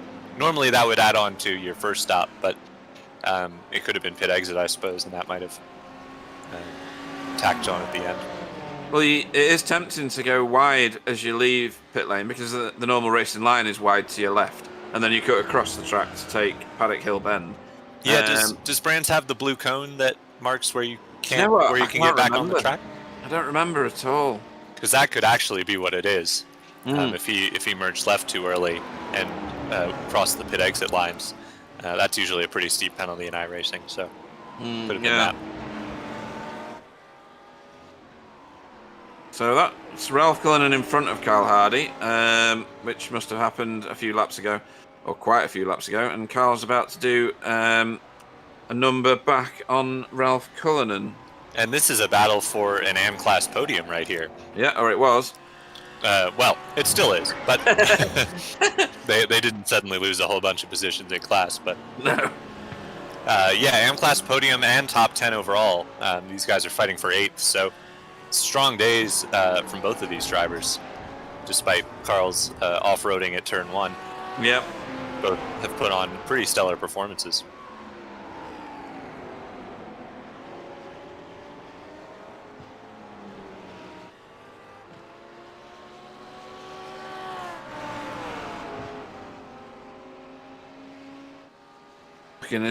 Ben Cullen and Abdul Al-Amri have both done second pit stops. In fact, there's quite a few cars further down the order have done second pit stops.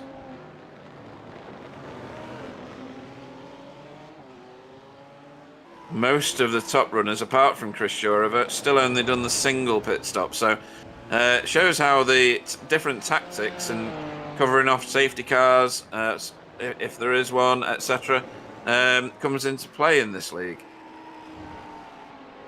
Yeah, Clyde has said that there probably won't be a safety car for the next season, and I understand why, and I know it's a pretty controversial subject, but personally I'm a big fan of it, and I think it would be a shame to lose it for the next season, because I think it really adds something to the series.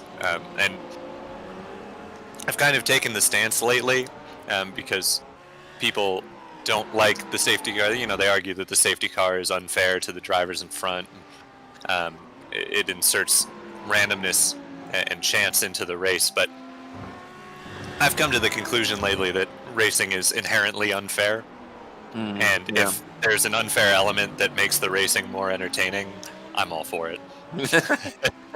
I think the entertainment value that the safety car adds far outweighs any penalty that it takes away from the top drivers, especially in a league like this where there's only a 50-50 chance of the safety car happening. There's still plenty of races for the top drivers to capitalize on their pace. Yes. And you look at a race like Barcelona, where we had a safety car, and who won that race? Was it some shock winner from the middle of the field? No, it was the guy who was running up front all race, because and they he even just had had a penalty when the safety car came in. Yeah, to play exactly. out, and they were shuffled back into the field, so they still won the race. Exactly. I think the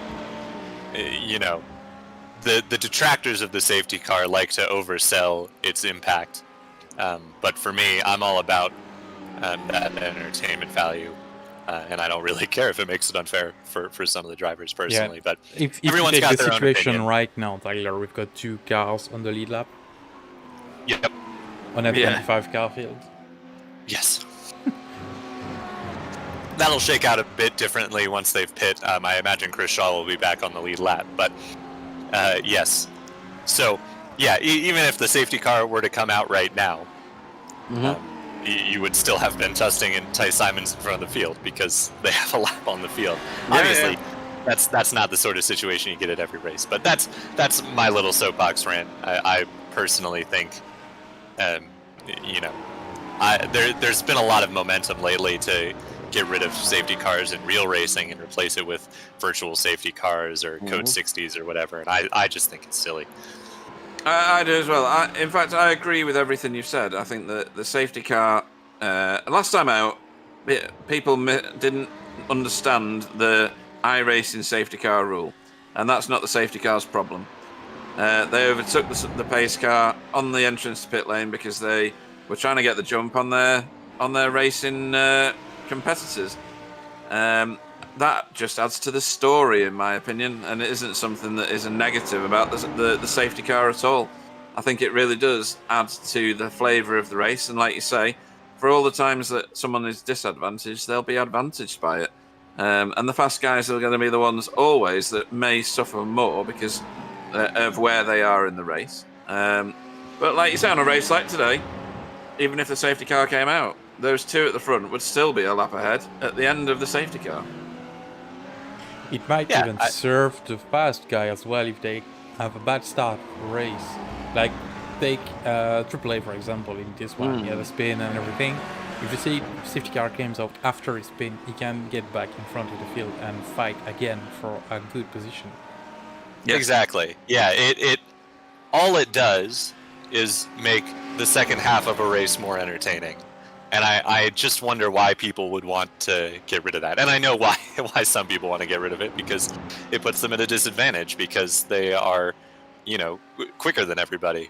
And I get that. I get wanting to maintain, your advantages over the field. I understand it's unfair, for the guys out front. I'm sure Ben Tusting doesn't want to suddenly lose his 15-second gap over Tice Simons, but you know what? I want him to, because it would make the battle for the lead way more entertaining. Yeah. We saw Jamie Jeffrey do a pass on track 4 position in class. That was 4 position. I was thinking that was one of the lap Dutchies cars, but you're right, it was 4 position there. Yeah, that was Barry van Englenhoven. Yep. And this is AAA with Stefan Goebel in front of him. Also 4 position after Stefan's troubles on the pit lane. This is for 14th overall. Obviously, different classes between these two, AAA and the Pro class. Stefan in the AM as it stands at the moment. But we know that Stefan is no slouch around here. He's only this far down at the minute through, we are assuming, a penalty. AAA down here because of a spin early on and reversing into the wall. So these guys might be slogging this out for quite a long time. Yeah, I mean, their pace seems pretty comparable. We know Stefan qualified really well today. AAA did not, but he's had much better race pace, to be honest, than what he showed in qualifying. So I think these are 2 pretty evenly matched cars. There's the AAA's inset, always a great shot of the gigantic setup he has there. What I just want to know is, he was running VR before this, is... like, where did he get all of those screens from on such short notice? Like, it's not just the ultra wide there. He's got, 4 screens besides the ultra wide monitor? Where did he get them from? I think he's actually racing from NASA and is using one of their spare rooms and all of their screens in order to race with. That's quite possible. Yeah. Just in a back closet somewhere in Florida.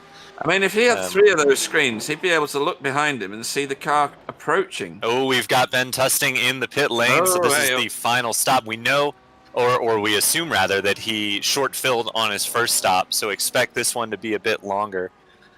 Probably on the order of where everyone else's first stop were, so about 27 seconds or so. We'll keep an eye on that for you, but there goes Tice Simons through into the lead.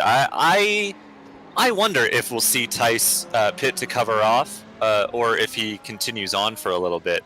The smart thing to do, I have to imagine, there is Ben out of the pit lane, and it's only a 19-second stop, so that means the stop that we expect to see from Tice and these guys will be much shorter, more around 12, 13 seconds, depending on how much fuel they put in it. But I did see that Jamie Wilson was in the session. He might be doing some of the strategy calculations for Ben Tusting.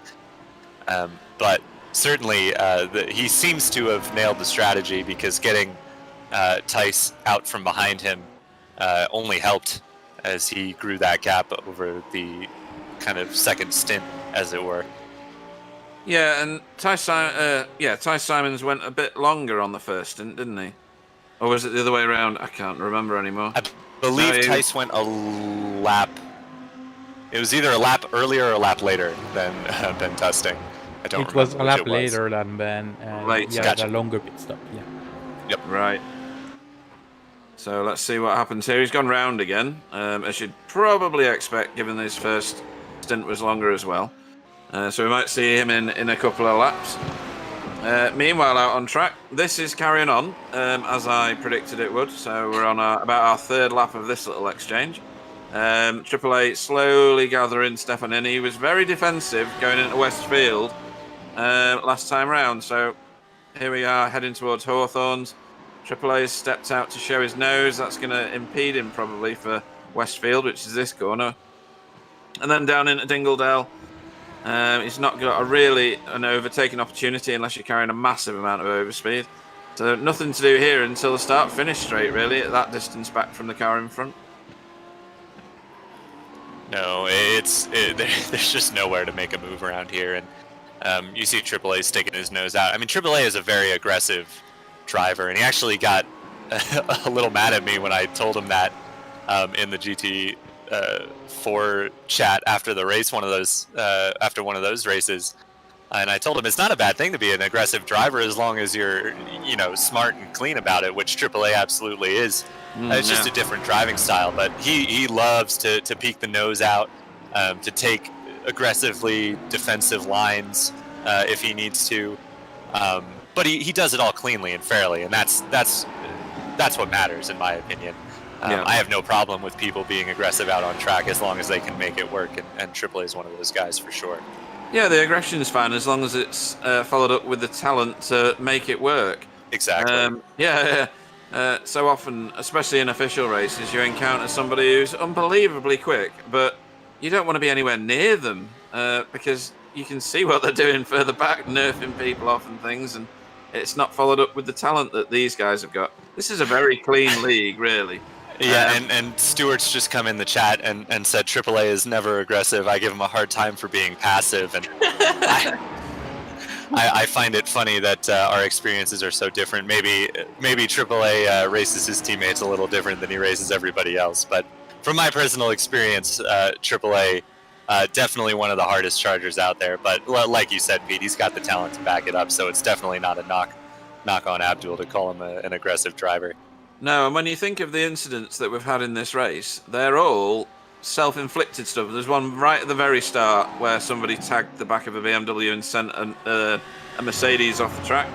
But other than that, they've all been self-inflicted spins and loss of control, etc. So there's nothing been people stretching an overtake, for instance, beyond the realms of their own capability. So these guys are very talented all the way through this field, it has to be said. I think Ben Cullen would disagree with you there, but yeah, beyond the lap one nudges, I think it's been, for the vast majority, people dropping wheels and losing it on their own. So yes, I would agree that despite the amount of cars you see one lap or more off the pace, it's been a remarkably clean race. As Hardy is in for his second pit stop from, I believe, third place in AM.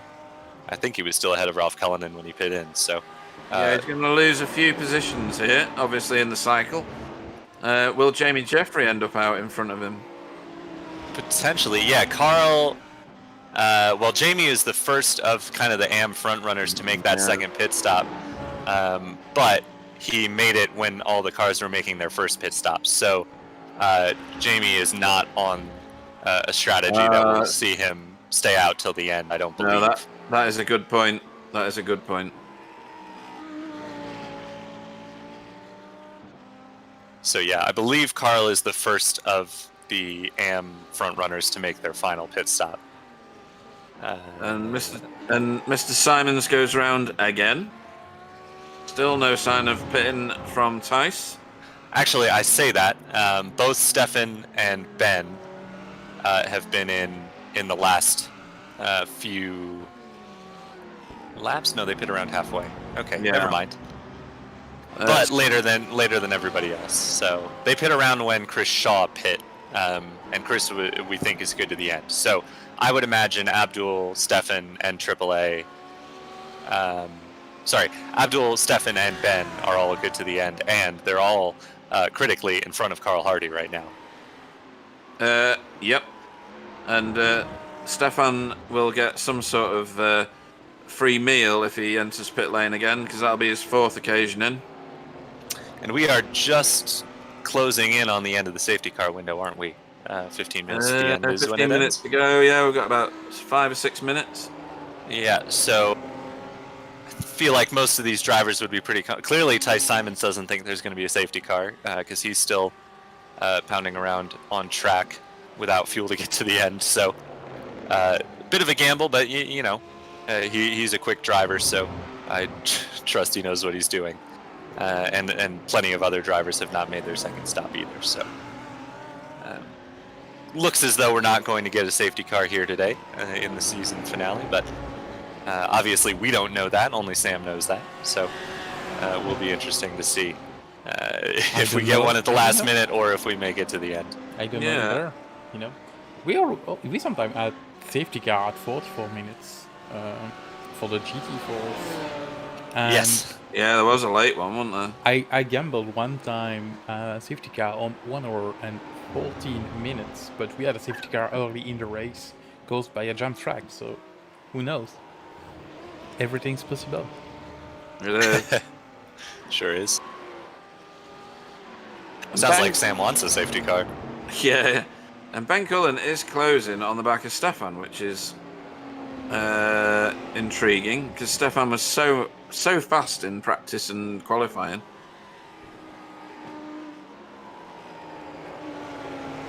And slightly faster than Ben at the moment. Although we'll have a look at these lap times. No, wrong. Pete, it was half a second faster than Stefan on that last lap. And Jacob LeBrun has a grumble in the chat about Ty Simons, but he is still out on track, trying to close whatever he can in that delta to Ben Tusting. Obviously, in theory, what you want to do is run the car out of fuel, because that's when you set your quickest laps towards the end of the fuel tank in these GT3 cars. So Tice will be trying to set laps as quick as he can. Obviously, I think he was about 15 seconds back of Ben Tusting when he pit in, so that's quite a gap to close. He was, yeah, and his last lap round was half a second slower than Ben Tusting. Yeah, but at this point, you figure Tice has probably made his bed. As Barry Van Englenhoven, more trouble for the Dutchies cars. They are not having a good day either. Dutchies end result, both, I feel like, have seen all of their cars off at one point or another. Yep. No damage, though. Avoided the wall there. That looks like Hawthorne's. He was off at. Yaz has suggested that Stefan might be falling off with his tires. He's managed to keep touch for the most part with AAA. Well, there's a decent gap there, and now Ben is closing in. But I don't know. It's a good question. Lap time-wise, they're not... his laps are reasonably quick. I think AAA just has the pace, and that's why you see that gap spreading. Here is the battle once again between Ralph Cullinan and Carl Hardy. These two continue to go at it. And Ralph hangs on for now as Carl run a bit wide there. Yep. Ben's looking on the inside. He might do this. Oh, Stefan's wide. Yeah, that's going to be Ben through, I think. I think Yaz is on the money here, because that was an overtake at Surtees uphill, and he couldn't get any traction to turn the car, so... It's certainly possible. I just looking at his lap times, and they're not remarkably far off from what the people around him are doing, but I suppose based on his early pace, you'd expect him to be a bit higher up, but I wouldn't say he is too far off the mark on the tires, but certainly they might be going a little bit. Yeah, we might have a situation growing here, exactly where Sam's just put the cameras, because this is Roy Vaverka and Marcus Bletz getting together slowly. Yes, now Marcus was one of the last cars to stop on the first set of pit stops, so I would expect him to be one of the last ones in here as well. Yep. Lap 29, he stopped. Most of the other cars were stopped around lap 26, 27. So would expect Marcus to have a nice short fill compared to the cars around him. Not too much, but a couple laps is notable. Yep. Roy, one of those cars who stopped on lap 27. So if Roy does want to get the jump on Marcus and have a chance at presumably a top 4 finish, I think Chris Shaw is going to clear those two once they make their final pit stops. But if I'm Roy, I want to get as clear of Marcus as I can before we make those last pit stops. And that is the leader going past Carl Hardy there. It is. Jeremiah McClintock, the leader of AM, was in the pits. He's now given up that lead to Adam Wright. Of course, Adam still needs to make his final stop, so expect that to be handed back to Jeremiah as he has emerged in second in AM. Yeah, not far behind him either. No, Adam, one of the last AM drivers to make his final pit stop. Bas Sluiter hasn't, Barry Van Engelenhoven hasn't, Larry DeLange hasn't either, but the vast majority of the AM drivers have made their final stop. Most of the pro drivers are still staying out, however. Ty Simons now comes into the pit lane. Roy Vervaeke does as well. So clearly the end of the fuel tank for those two who stopped on the same lap. Expect Marcus Bletz in not too long after these two. So we will be watching to see, presumably, Ben Tustin go through as he's just out of the final corner now. It will be a short fill for Ty Simons, but I don't think it'll be short enough to hold on to the lead. No, it won't. Ben is through already. Ty's still filling up. So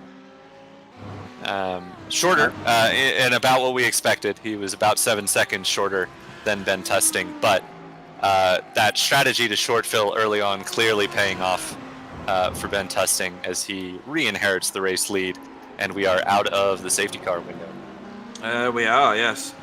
A good bit of camera work from Sam as Ben Tustin went through the start-finish straight and past the end of pit lane, so thanks for that, Sam. And this is Stefan now chasing down Ben Cullen after going a bit wide at Surtees on the previous lap. Yeah, and obviously the incident counter we have is not fully accurate, but if we assume that Chris Shaw is going to jump Marcus Bletz once he makes his final pit stop, he is looking very good for the overall championship. Yeah, I think he... what's his lead over him at the minute? 13 seconds? So yeah, he'll get swallowed up in a pit stop there. Yep. And that'll be third place for Chris Shaw.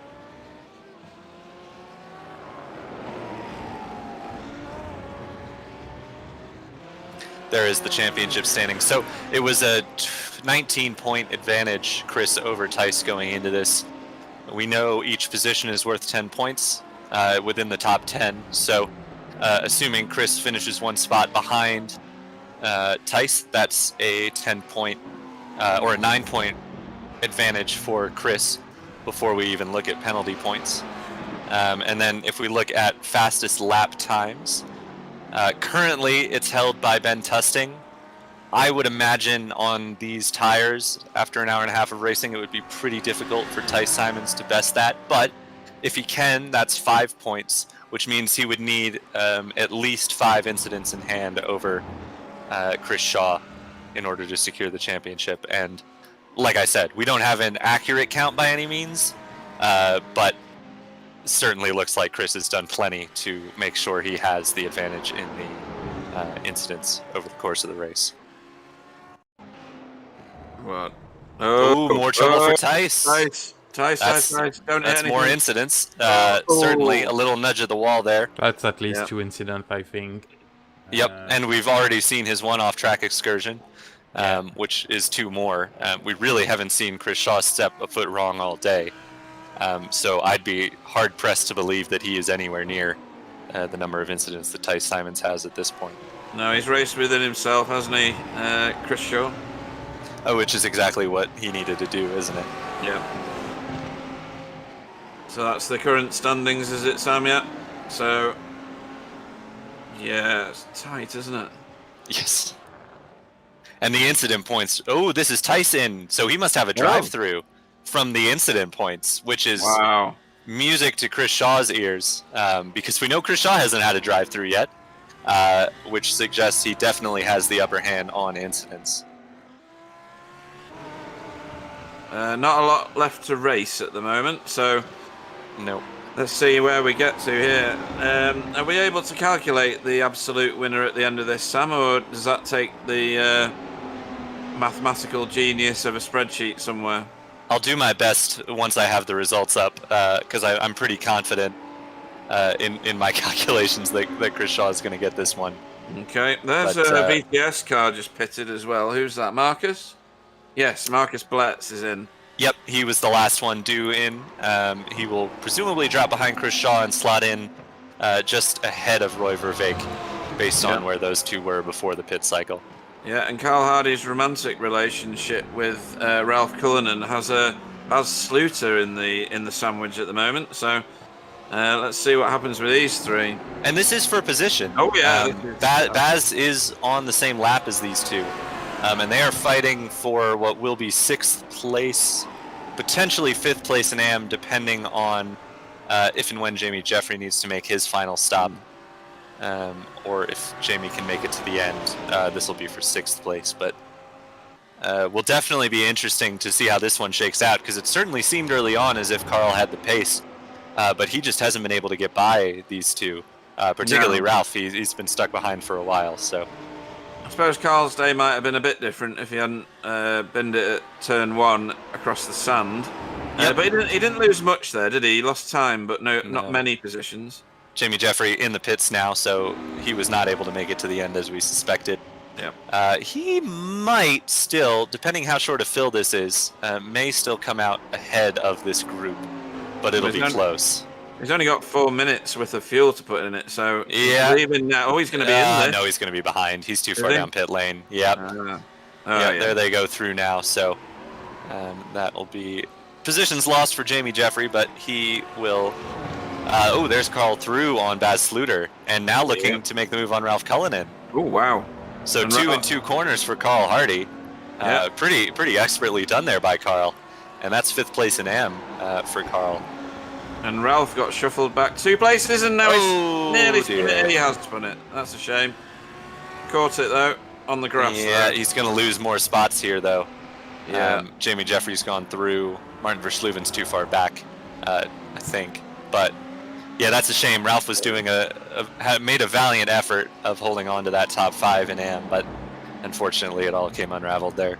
And this is a battle for the last 2 positions in Pro. These guys are down in 15th and 16th, or 7th and 8th in class. But they're still bragging rights up for this one.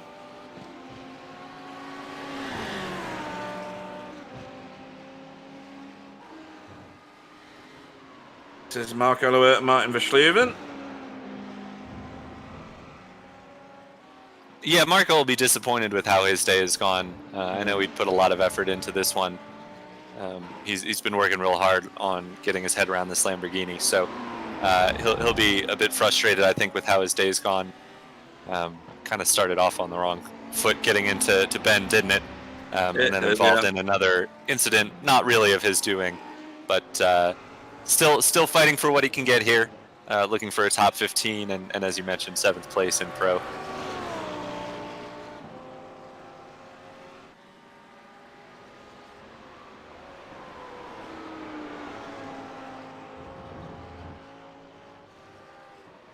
Right, is looking to be put a position down by Abdul here.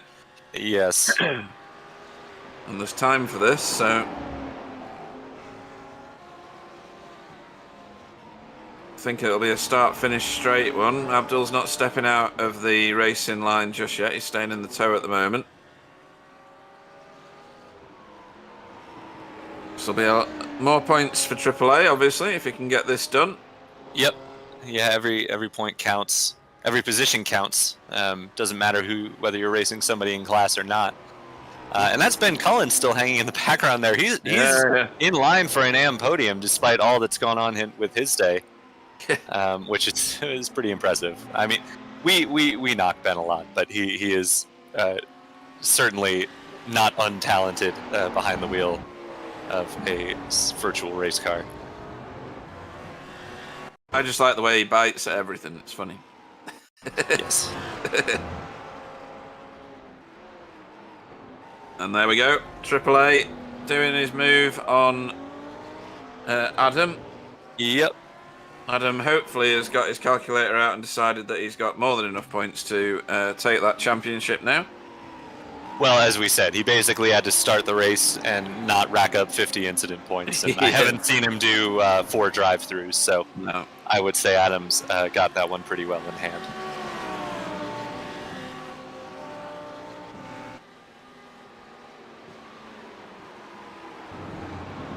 And I feel like the top 3 in AM is pretty much the story of the season, isn't it? It's Jeremiah, Adam, and Ben. And it's been some combination of those 3 leading the charge pretty much all season. And then with Stefan in 4th and Carl. I was going to say Carl in 5th, but that is Baz Sluter gone through.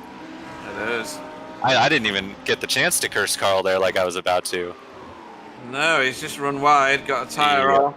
Oh, he almost held it too. That's a shame. Yeah. That's a tough break for Carl. He was having a good day.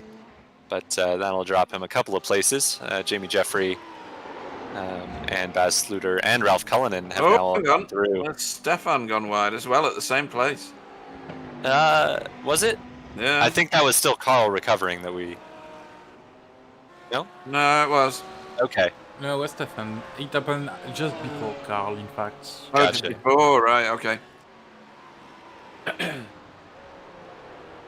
Ben might get at him right here. He is closing quickly. He's quite rapid at this point in the race, and I think Adam Wright's tyres are absolute mush by the behaviour of that car. Yes. Yeah, the McLaren, depending how you set it up, can really eat into the tires. We found that quite a bit in Bathurst practice. And I think Adam, as you said, is struggling a bit here. So we must be picking up... Are we going to pick up the white flag at some point soon, Sam? I would say soon, but... Not well, where are the leaders? They're about... They're not going to get it this time, so it's 2 more for the leaders. 2 more. They're, I think, working their way towards the main circuit now. Yeah, Ben is through on Adam. His that was... current teammate, but not technically a teammate in this series. Ben's still racing for Northern Lights Racing for the duration of the series. There is Jamie Jeffrey with a bent-up rear wing, chasing Baz Sluter with a bent-up rear wing. It's a feature of the Audi. Indeed. And that is the leader in behind them, actually, Ben Tusting. He is well clear of Tice Simons at this point after Tice's further troubles and pit penalty, so he can afford to be patient here. Certainly don't want to throw it away at this point. No, 32-second lead at the minute. Baz Sluter letting Jamie through. Jamie Jeffrey go. And that is Chris Shaw being put a lap down in 3rd place behind Ben Tusting. Oh, he is as well. He won't be bothered at all about that, I don't think. No, if he's got someone doing the math for him, he'll know that he is in a pretty comfortable place for the championship, I think. And there's no real place to be gained. Tice is still far enough up the road despite his issues.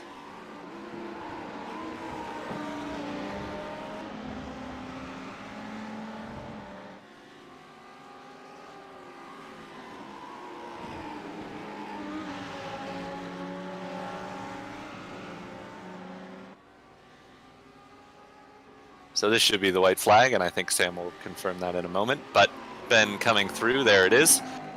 To take the white flag, as we have said, pretty comfortable in the lead, so certainly not pushing at this point.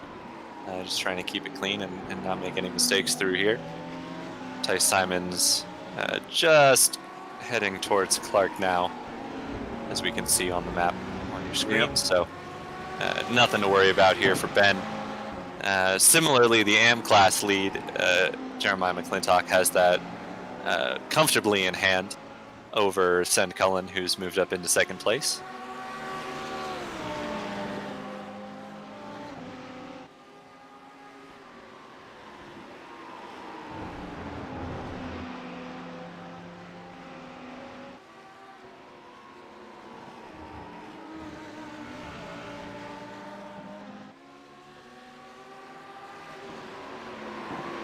Martin Verschluven didn't have enough fuel to make it to the end, evidently. He's in pit lane once again.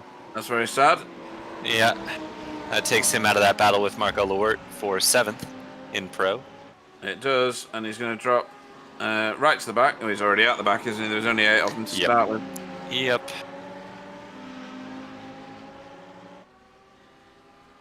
So, a celebratory wiggle and light flap from not just Ben Tusting, our race winner, but our suspected championship winner, Chris Shaw, right behind him.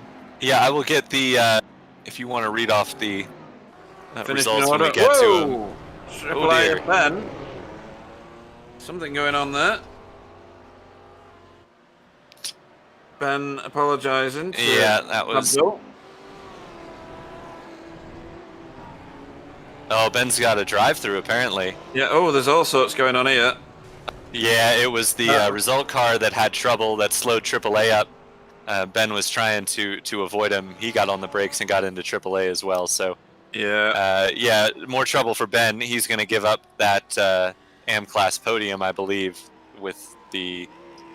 it'll be a 40-second penalty tacked onto the end, won't it? So. I think so, yeah. I think that's the penalty for it.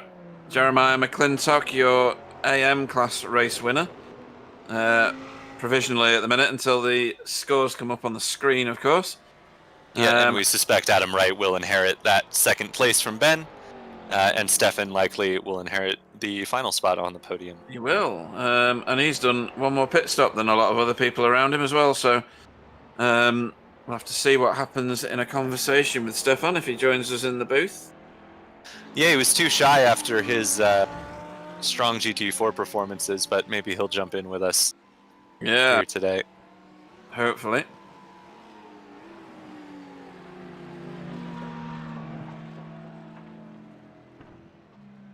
Driver is quite complimentary on the post-race chat, which is always nice. Yep, Larry saying great season, which it has been. It's been a fantastic season. Yeah, I kind of jumped on the comms in the middle of the season, but every race I've gotten the chance to commentate on has been pretty excellent, I have to say. There's certainly been a lot of drama all the way through the field, and when you consider that 90 minutes have just flashed past, it's just ridiculously entertaining. This very close racing. Yeah, so official results are up on iRacing. 20 incidents for Tice against 5 for Chris. So no way for Tice to claw that back, I don't think. No, I think that's a done deal. Hopefully Chris we get Shaw Chris in for an interview. Yeah, he's currently parked up on the start-finish line for a pose.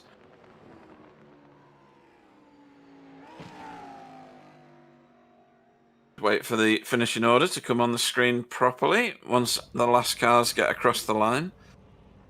So, your race winner was Ben Tusting for Team Chimera, a commanding win, 29 seconds in the lead, over Tice Simons, who we see so often at the front of these fields for Paceworks Esports. In 3rd, Chris Shaw for Ascari Autosport. 4th is Marcus Bletz for VTS Germany Black. Roy Ververka finishes 5th for Team Automech.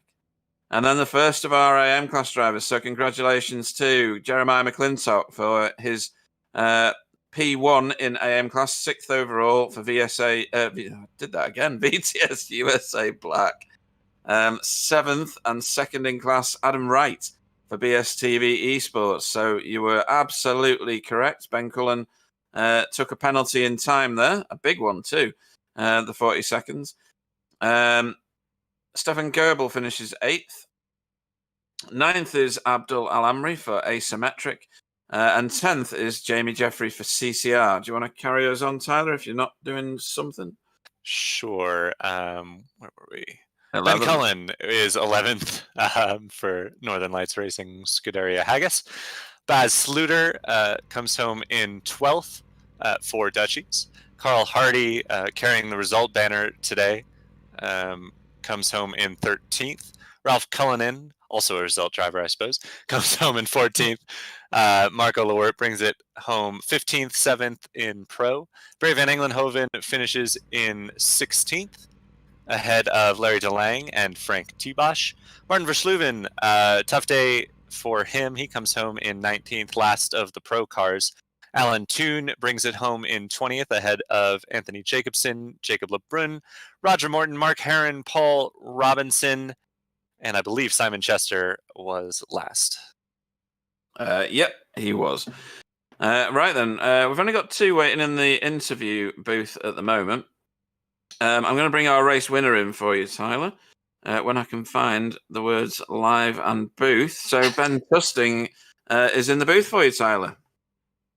Well, Ben, congratulations on I would say, a somewhat dominant victory here at Brands Hatch. Clearly, you have put in the practice and had the pace there today. Just a matter of getting clear of Tyson, and you did that at the end, didn't you?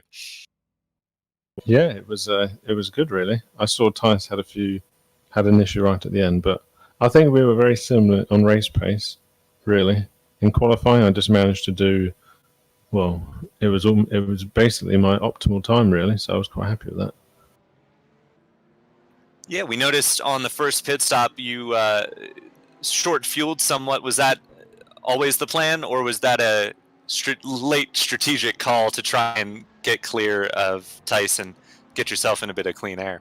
It was always the case, really, just because it's a short lap and just wanted to try and get in front of the back markers, really.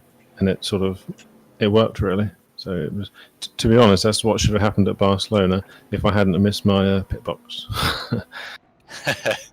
Yeah, makes sense. Well, really, kind of probably I would have to call you the standout performer of the second half of the season. Obviously not quite enough in it for a championship attack, but really some stellar performances just in the last few races here. Can we expect to see you in season 2 in the GTE machinery? I imagine me and Jamie will be joining the GTE. I think it for me, normally Jamie and I just sort of pick a car and we just have a bit of fun with, but the Ferrari seemed to be off pace. So then we thought, well, I'll give the Audi a go. And where before I was battling lower down, now it's, winning all podiums, really. So it was better. One thing I didn't understand was on the standings, you had Chris's leading the championship, but on the website it shows that he's second and about 80 odd points behind. So I didn't really get that. Interesting. We have to take a look at that. Sam was Sam was in charge of that, so could be just the way the drop rounds are factored in, because I believe Tice might have had a couple. I'm not sure, but we'll certainly look into that before declaring a champion officially. But yeah, well, good to hear.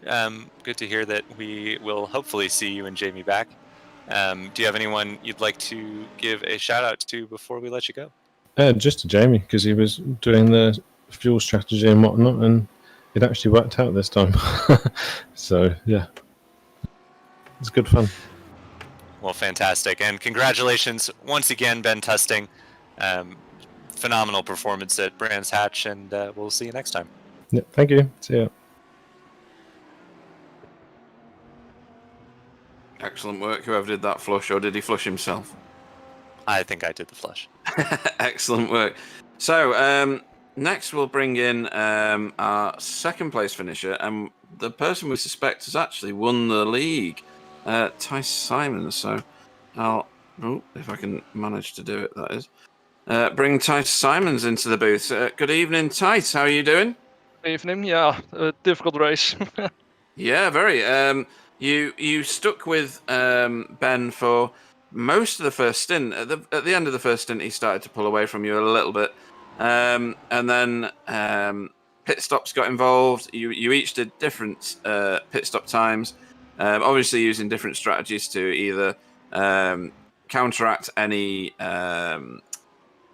safety car that got released, or just naturally trying to change your strategy so that you got one over on your competitor. And then a little incident, and nothing too dramatic, towards the end of the race, resulting in a fair amount of lost time. Is that fair to say? Yeah, like you said, in the first stint was pretty alright. Me and Ben were just having an awesome battle, and I think our pace was really the same. And then, yeah, the traffic got involved, and things got a bit, no, not ugly, I wouldn't say, but we got hindered, and things were getting difficult. Then the pit stops, indeed. Ben did underfueled, I think. So he was a bit ahead, and then yeah, traffic just continued to screw me over. Yeah, like I had 2 4-axes with lapped cars that I thought they were giving me the room, and then they didn't, and then very slow out of corners and just impossible to avoid.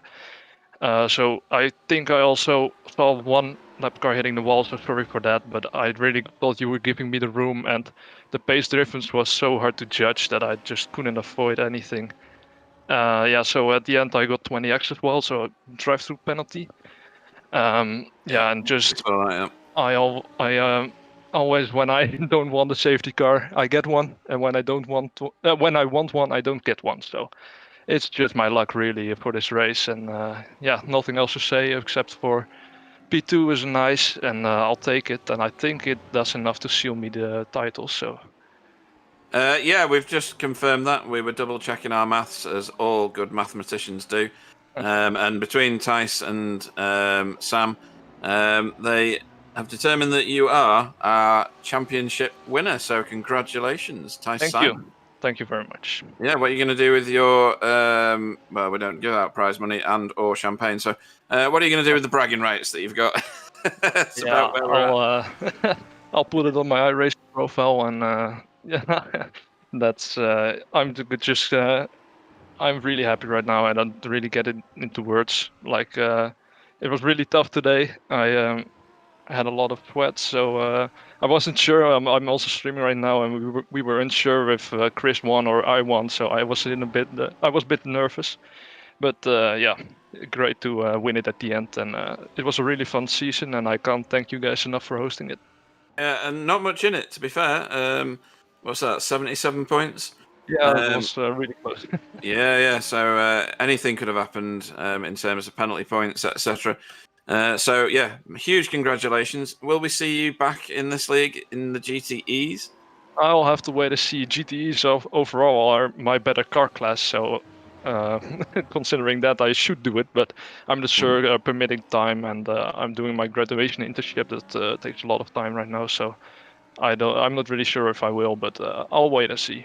Yeah, don't forget, racing in our leagues is far more important than university. That's very true. He lied. Any points from you, Tyler, to our champion?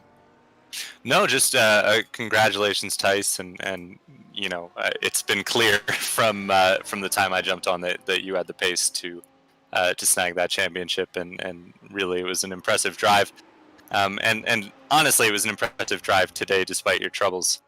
I can't imagine Ben was easy to hang on to, and the pace both of you had in the race was stellar. So congratulations on the thank you very much. Thank you. Yeah, it was tough. Sorry, anybody you'd like to thank before we let you go and celebrate? Yeah, my team, of course, and yeah, I want to thank Benjamin also for the race of today. He really pushed me, and at the end he was just quicker than me. And Chris Shaw, who just was very consistent, and yeah, I want to thank him for the great title fight at the end. And you guys, of course, for hosting this league and all the screen time, etc. Thank you very much. No problem, mate. You get your own screen time by being entertaining, so thank you very much for that. Thank you. Our championship winner and second place tonight, Tice Simons. Bye-bye. Just want to apologize quickly to Chris Shaw for potentially getting his hopes up. We figured out what the problem was, which was basically that the SDK standings were giving Tice functionally a second drop round. And that's why his points were behind. So, sorry to get your hopes up, Chris. But yeah, I was basing my math on incorrect inputs, so that's my excuse. And it's a good one. So we'll move on. Next in the list is Marcus Blatt. So we'll bring him into the booth for you, Tyler, and interrogate Marcus. Yeah, Marcus Blitz, good to have you in here. It was kind of a quiet race from you, I suppose. I mean, we saw you in a number of battles, but it was, well, I kind of thought you would be higher, to be honest. Your qualifying pace was solid, quickest of the VTS guys. And was it just ultimately the race pace wasn't there, or did you have some mistakes that I'm forgetting? No, definitely the race pace was not there at the beginning, and I was thinking about what's going on. Did I load the wrong setup or anything? And once I was back to P10, I realized that I was still in the engine map 10, so it was quite easy to solve this. And then it was just pedal to the metal and go to the front, and happily I was able to finish at P4 then. Yeah, with that in mind, it's pretty impressive you managed to get back up to P4, and also explains why you were able to stretch the fuel so much longer than everyone if you were running the the extreme fuel save engine map. But so beyond the issues at the start, did you have any good battles on your way working back to the front? Yeah, it was quite funny to battle with the guys coming back to P4. Not the normal way, but was good. I think I had a nice fight with Roy Verkake, where I think I overtook him by making an overcut. So running more laps with low fuel to get to low times. The overcut was successful, and after that I was controlling the pace, so it was good. Yeah, good race, nevertheless. Yeah, solid effort to recover there. Now the good news, of course, for you is that as the highest finishing VTS car in this final race of the season, you get a month's worth of bragging rights over your teammates. So how are you planning to rub that in until season 2 starts? We will find a way to do this. That's fine. And I think we won also the team championship, so it's time to celebrate for us. Oh yeah, sorry about not bringing that up, but yes, you guys were well clear going into this race, so I'd have to believe that you secured the team championship as well, though I'm not going to make any official statements because we saw how that went for the Drivers' Championship. But they've won it by a mere 450 points. Oh, is that all? Yeah. So, it's close, wasn't it? Yeah, thanks certainly in no small part to your efforts, Marcus. So congratulations to you on a stellar season and your team as well. Really, as far as team efforts go, I think you VTS guys have been putting in the work, and I think we said that a few times on the broadcast as well. It's impressive how that's paid off. So do you have anyone you'd like to give a shout out to before we let you go here? Yeah, our whole team, VTS. Hopefully we will see each other in the next season. VTS and you guys. I already told you that I watched another stream yesterday, and I really had the comparison, so I really enjoy your stream more than anybody else. And thanks for the season, thanks for the broadcast, and thanks to all our viewers from the VTS fan club. And hopefully we'll see us next season.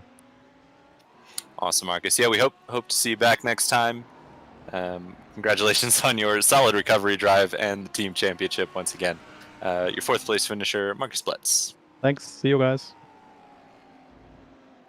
Okay, I'm going to interview Ben so that you get the AM champion.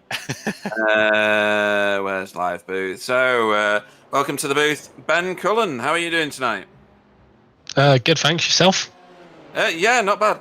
Are you changing your sponsor to like John Deere or another tractor manufacturer? No, I shouldn't say that. You finished second tonight in class. Brilliant result. 7th overall, which is sterling, to be honest. Pete, can I have the penalty? Yeah, can I have your? Oh no, he didn't. Yeah. Can I have your cat interview me? Because at least they'd know the stats. Yeah. In fact, yeah, I'll go and find Willow. Just give me 5 minutes. Yeah. So you finished. He's even got a better name than you. I know. So you finished 100th. Yeah, I did. After a 4-hour penalty. That's still better than you'd do. I know, yeah. I wouldn't have even made the start. So this is a great interview. Isn't it just? It's brilliant. We saw you with a few. Pete specifically wanted to interview you, Ben. He saved me for Adam. So yeah, it's true. We wanted the professional one for Adam. So, are you going to join us next time? Let's talk about next time instead of this one. No. You had a few off tracks and you had a few incidents with other people. We saw one right at the end where one of the result BMWs got between one thing and another, and you and Abdul got together, but it was nothing to do with anything really, just confusion. Was the BMW difficult to drive today, or was it something else? No, it wasn't difficult to drive. It was just one of those events where you just make mistakes. I heard Tyler's comment of the BMW being the most stable cars, and it is stable unless you hit a curb like I did with that spin. We saw that Surtees, yeah.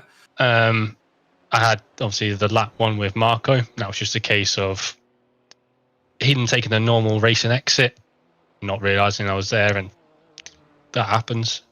And then the one with Jake LeBrun, I think he's reacting to the car in front of him because the car, I don't know who it was, he moves left, so Jake automatically moves right, not again realizing that I'm there. Was that the one just at pit lane entry? Yeah. From like his in car. Yeah. I can't remember. It's one of the Dutchies cars, but the Dutchie cars like moves left, so Jake automatically goes right, and then I'm there, and you can't hit the brakes hard enough. You can't do anything. It's just hopefully you don't hit the wall. Sam gave us an on board from yours for that, and you looked like you had a completely open track until literally the 11th hour when the car came across the front of you, and there wasn't anything you could do. You wouldn't be looking at that point in the track. No, it was just a reactive one. I'm not sure I'd be faster with John Deere tracks.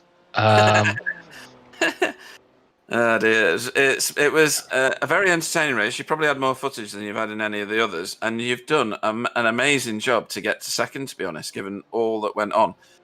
You're clearly extraordinarily fast in this car. Do you think you can carry that onto a GTE car? Hopefully. I'm going to say hopefully. I mean, since they kind of changed the GTE cars a couple of seasons ago, I've not adapted to them as well as what I can drive these. So we'll see. Obviously, I've been with Northern Lights for this season, but next season I'll move to the BSTV team. So it should hopefully be me and Adam, and if Tyler's going to join in the same stable. So we'll see what happens with us. Yeah, it should be an exciting season next time round. You've done extraordinarily well this season. If I just get the standings up, AM standings. Come on. Third overall is where you finished with, including the drop rounds. Only less than 200 points behind Jeremiah McClintock, but a massive amount ahead of Barry Van Englenhoven, nearly 300 points. It shows the consistency in your year for all the funny comments that I make. Or try to make, and fail miserably when I forget that you've had a penalty. Tell us about your season. It's been one of consistent finishing, really, hasn't it? Yeah, me and Adam were talking about this before the race, kind of thing. Like, it's been me, him, and Jeremiah at the front three. Obviously, we've all moved around, swapped around, or been top 5 or whatever. Each one of us has had a race or 2 races where we've kind of dropped points that we shouldn't have done at.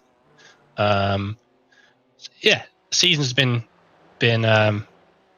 consistent as trying to be it. Today was just trying to be consistent. You saw at the start people were going off left, right and centre. It's a narrow track, so I was surprised with my pace, to be honest. I thought I'd be a little bit slower, but yeah, for the season it's been good. It's been good fun. It's been good driving it. It was nice to see that we would have done fairly well in the Pro Championship as well if we just cross our points over, because obviously we share the same points. You'd have been right up there. So all 3 of us would have been right up there as well, competing with those. So it's good going forwards. Obviously, if a lot of the guys come off to season 2, then it'll make it very interesting. Yeah, absolutely. Anybody you'd like to have a shout out to or to thank before we let you go? So shout out to the Northern Lights boys. I think it's only Simon that's still around, but for them for the first half of the season.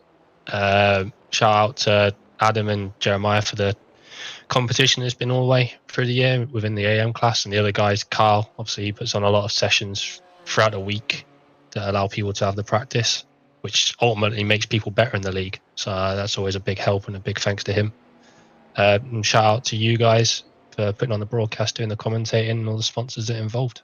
And I look forward to a second season of being ripped to shreds and flashing my lights at you. Absolutely, wouldn't have it any other way. Thank you so much for the entertaining league this season, Ben, and see you next time. You're on, cheers.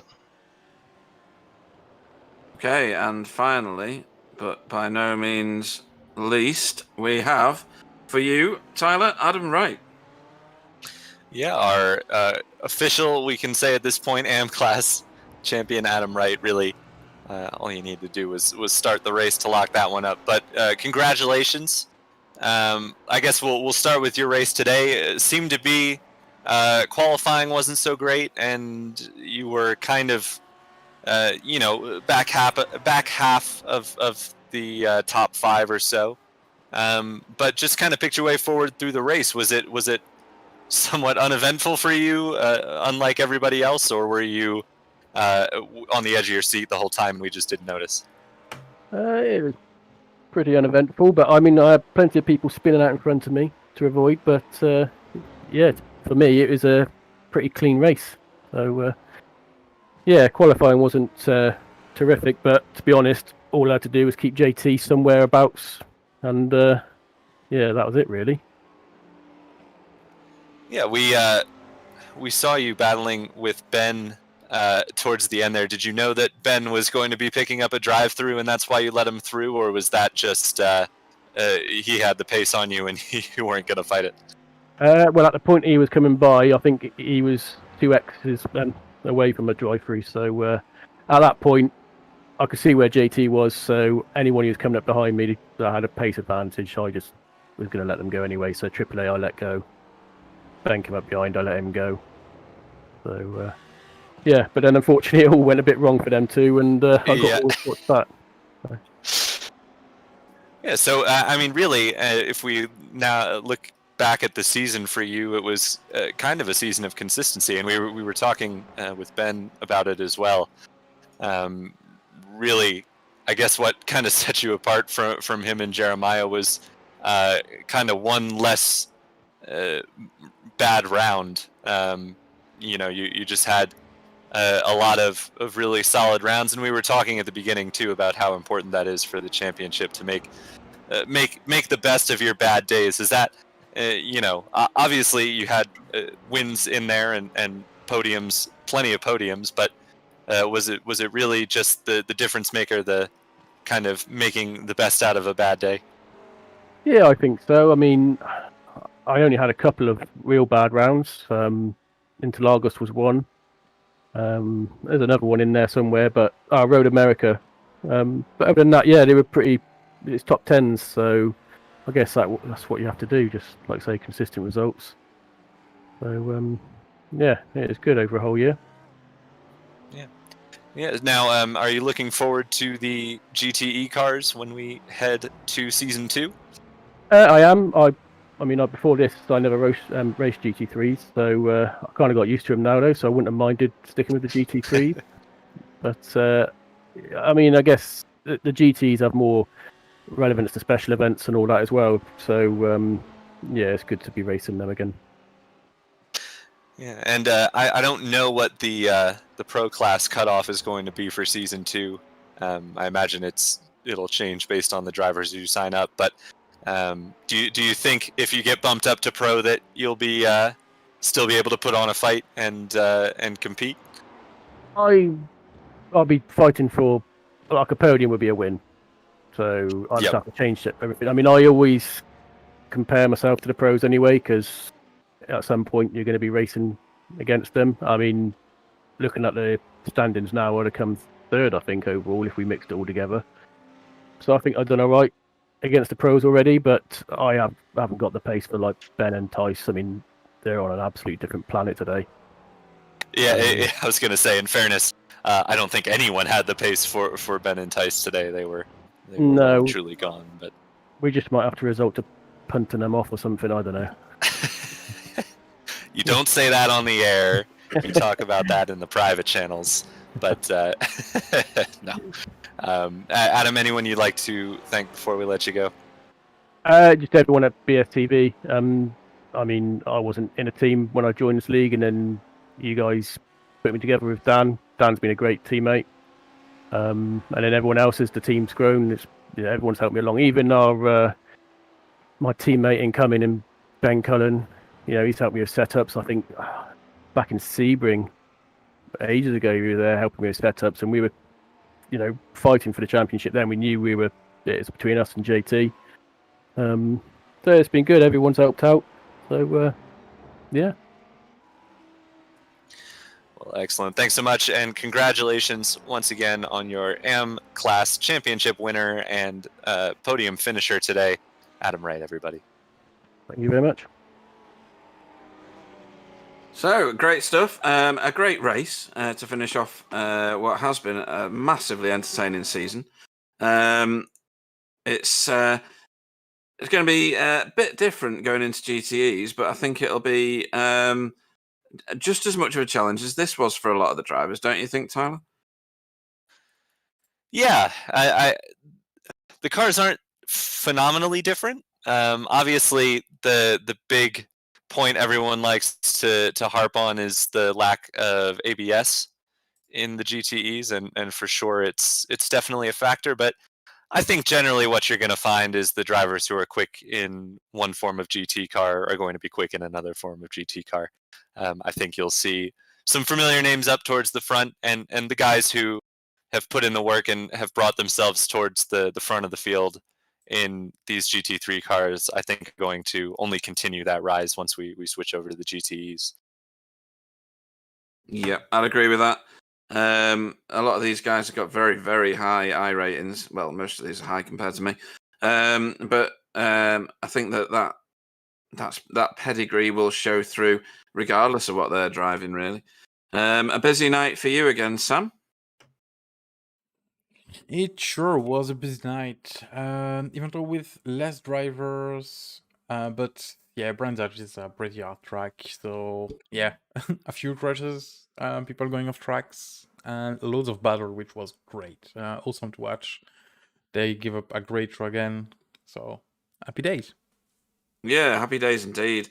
It was great seeing the two on screen at the minute, showing that caliber and over a second a lap faster than the rest of the field is massively impressive. Hopefully we can see that again next season. What else have we got for you this coming week on BSTV?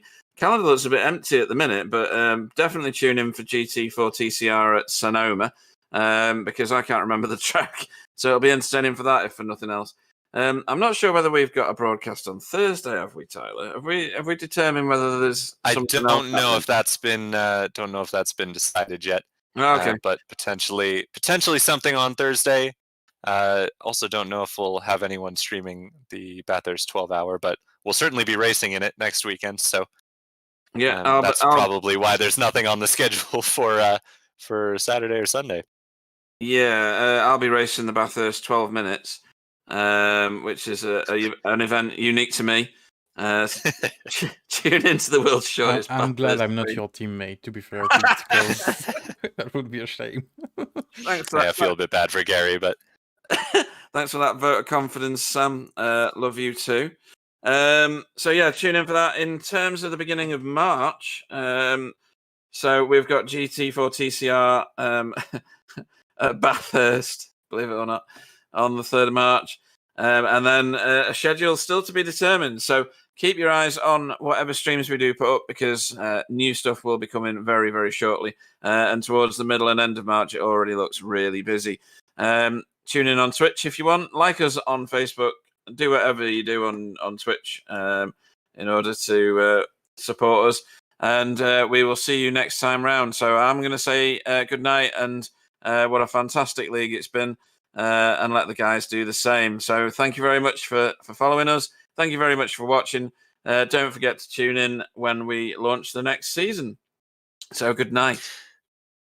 Yeah, thanks for watching, everybody. Thanks to all the competitors who stuck it out for the full season. Glad to see such solid fields really the whole way through. Of course, it tapers off at the end, but it always does. So thanks to those guys and everybody who competed in the league. And thanks, of course, to everybody who watches the broadcasts and participates in the chat, so Pete and I don't get lonely. We really appreciate it. And hopefully we see you at our next broadcast, whatever that may be. It's gonna be Wednesday for us. But you'll be racing with Pete. So, yeah, thanks again for watching, guys, and we'll catch you next week.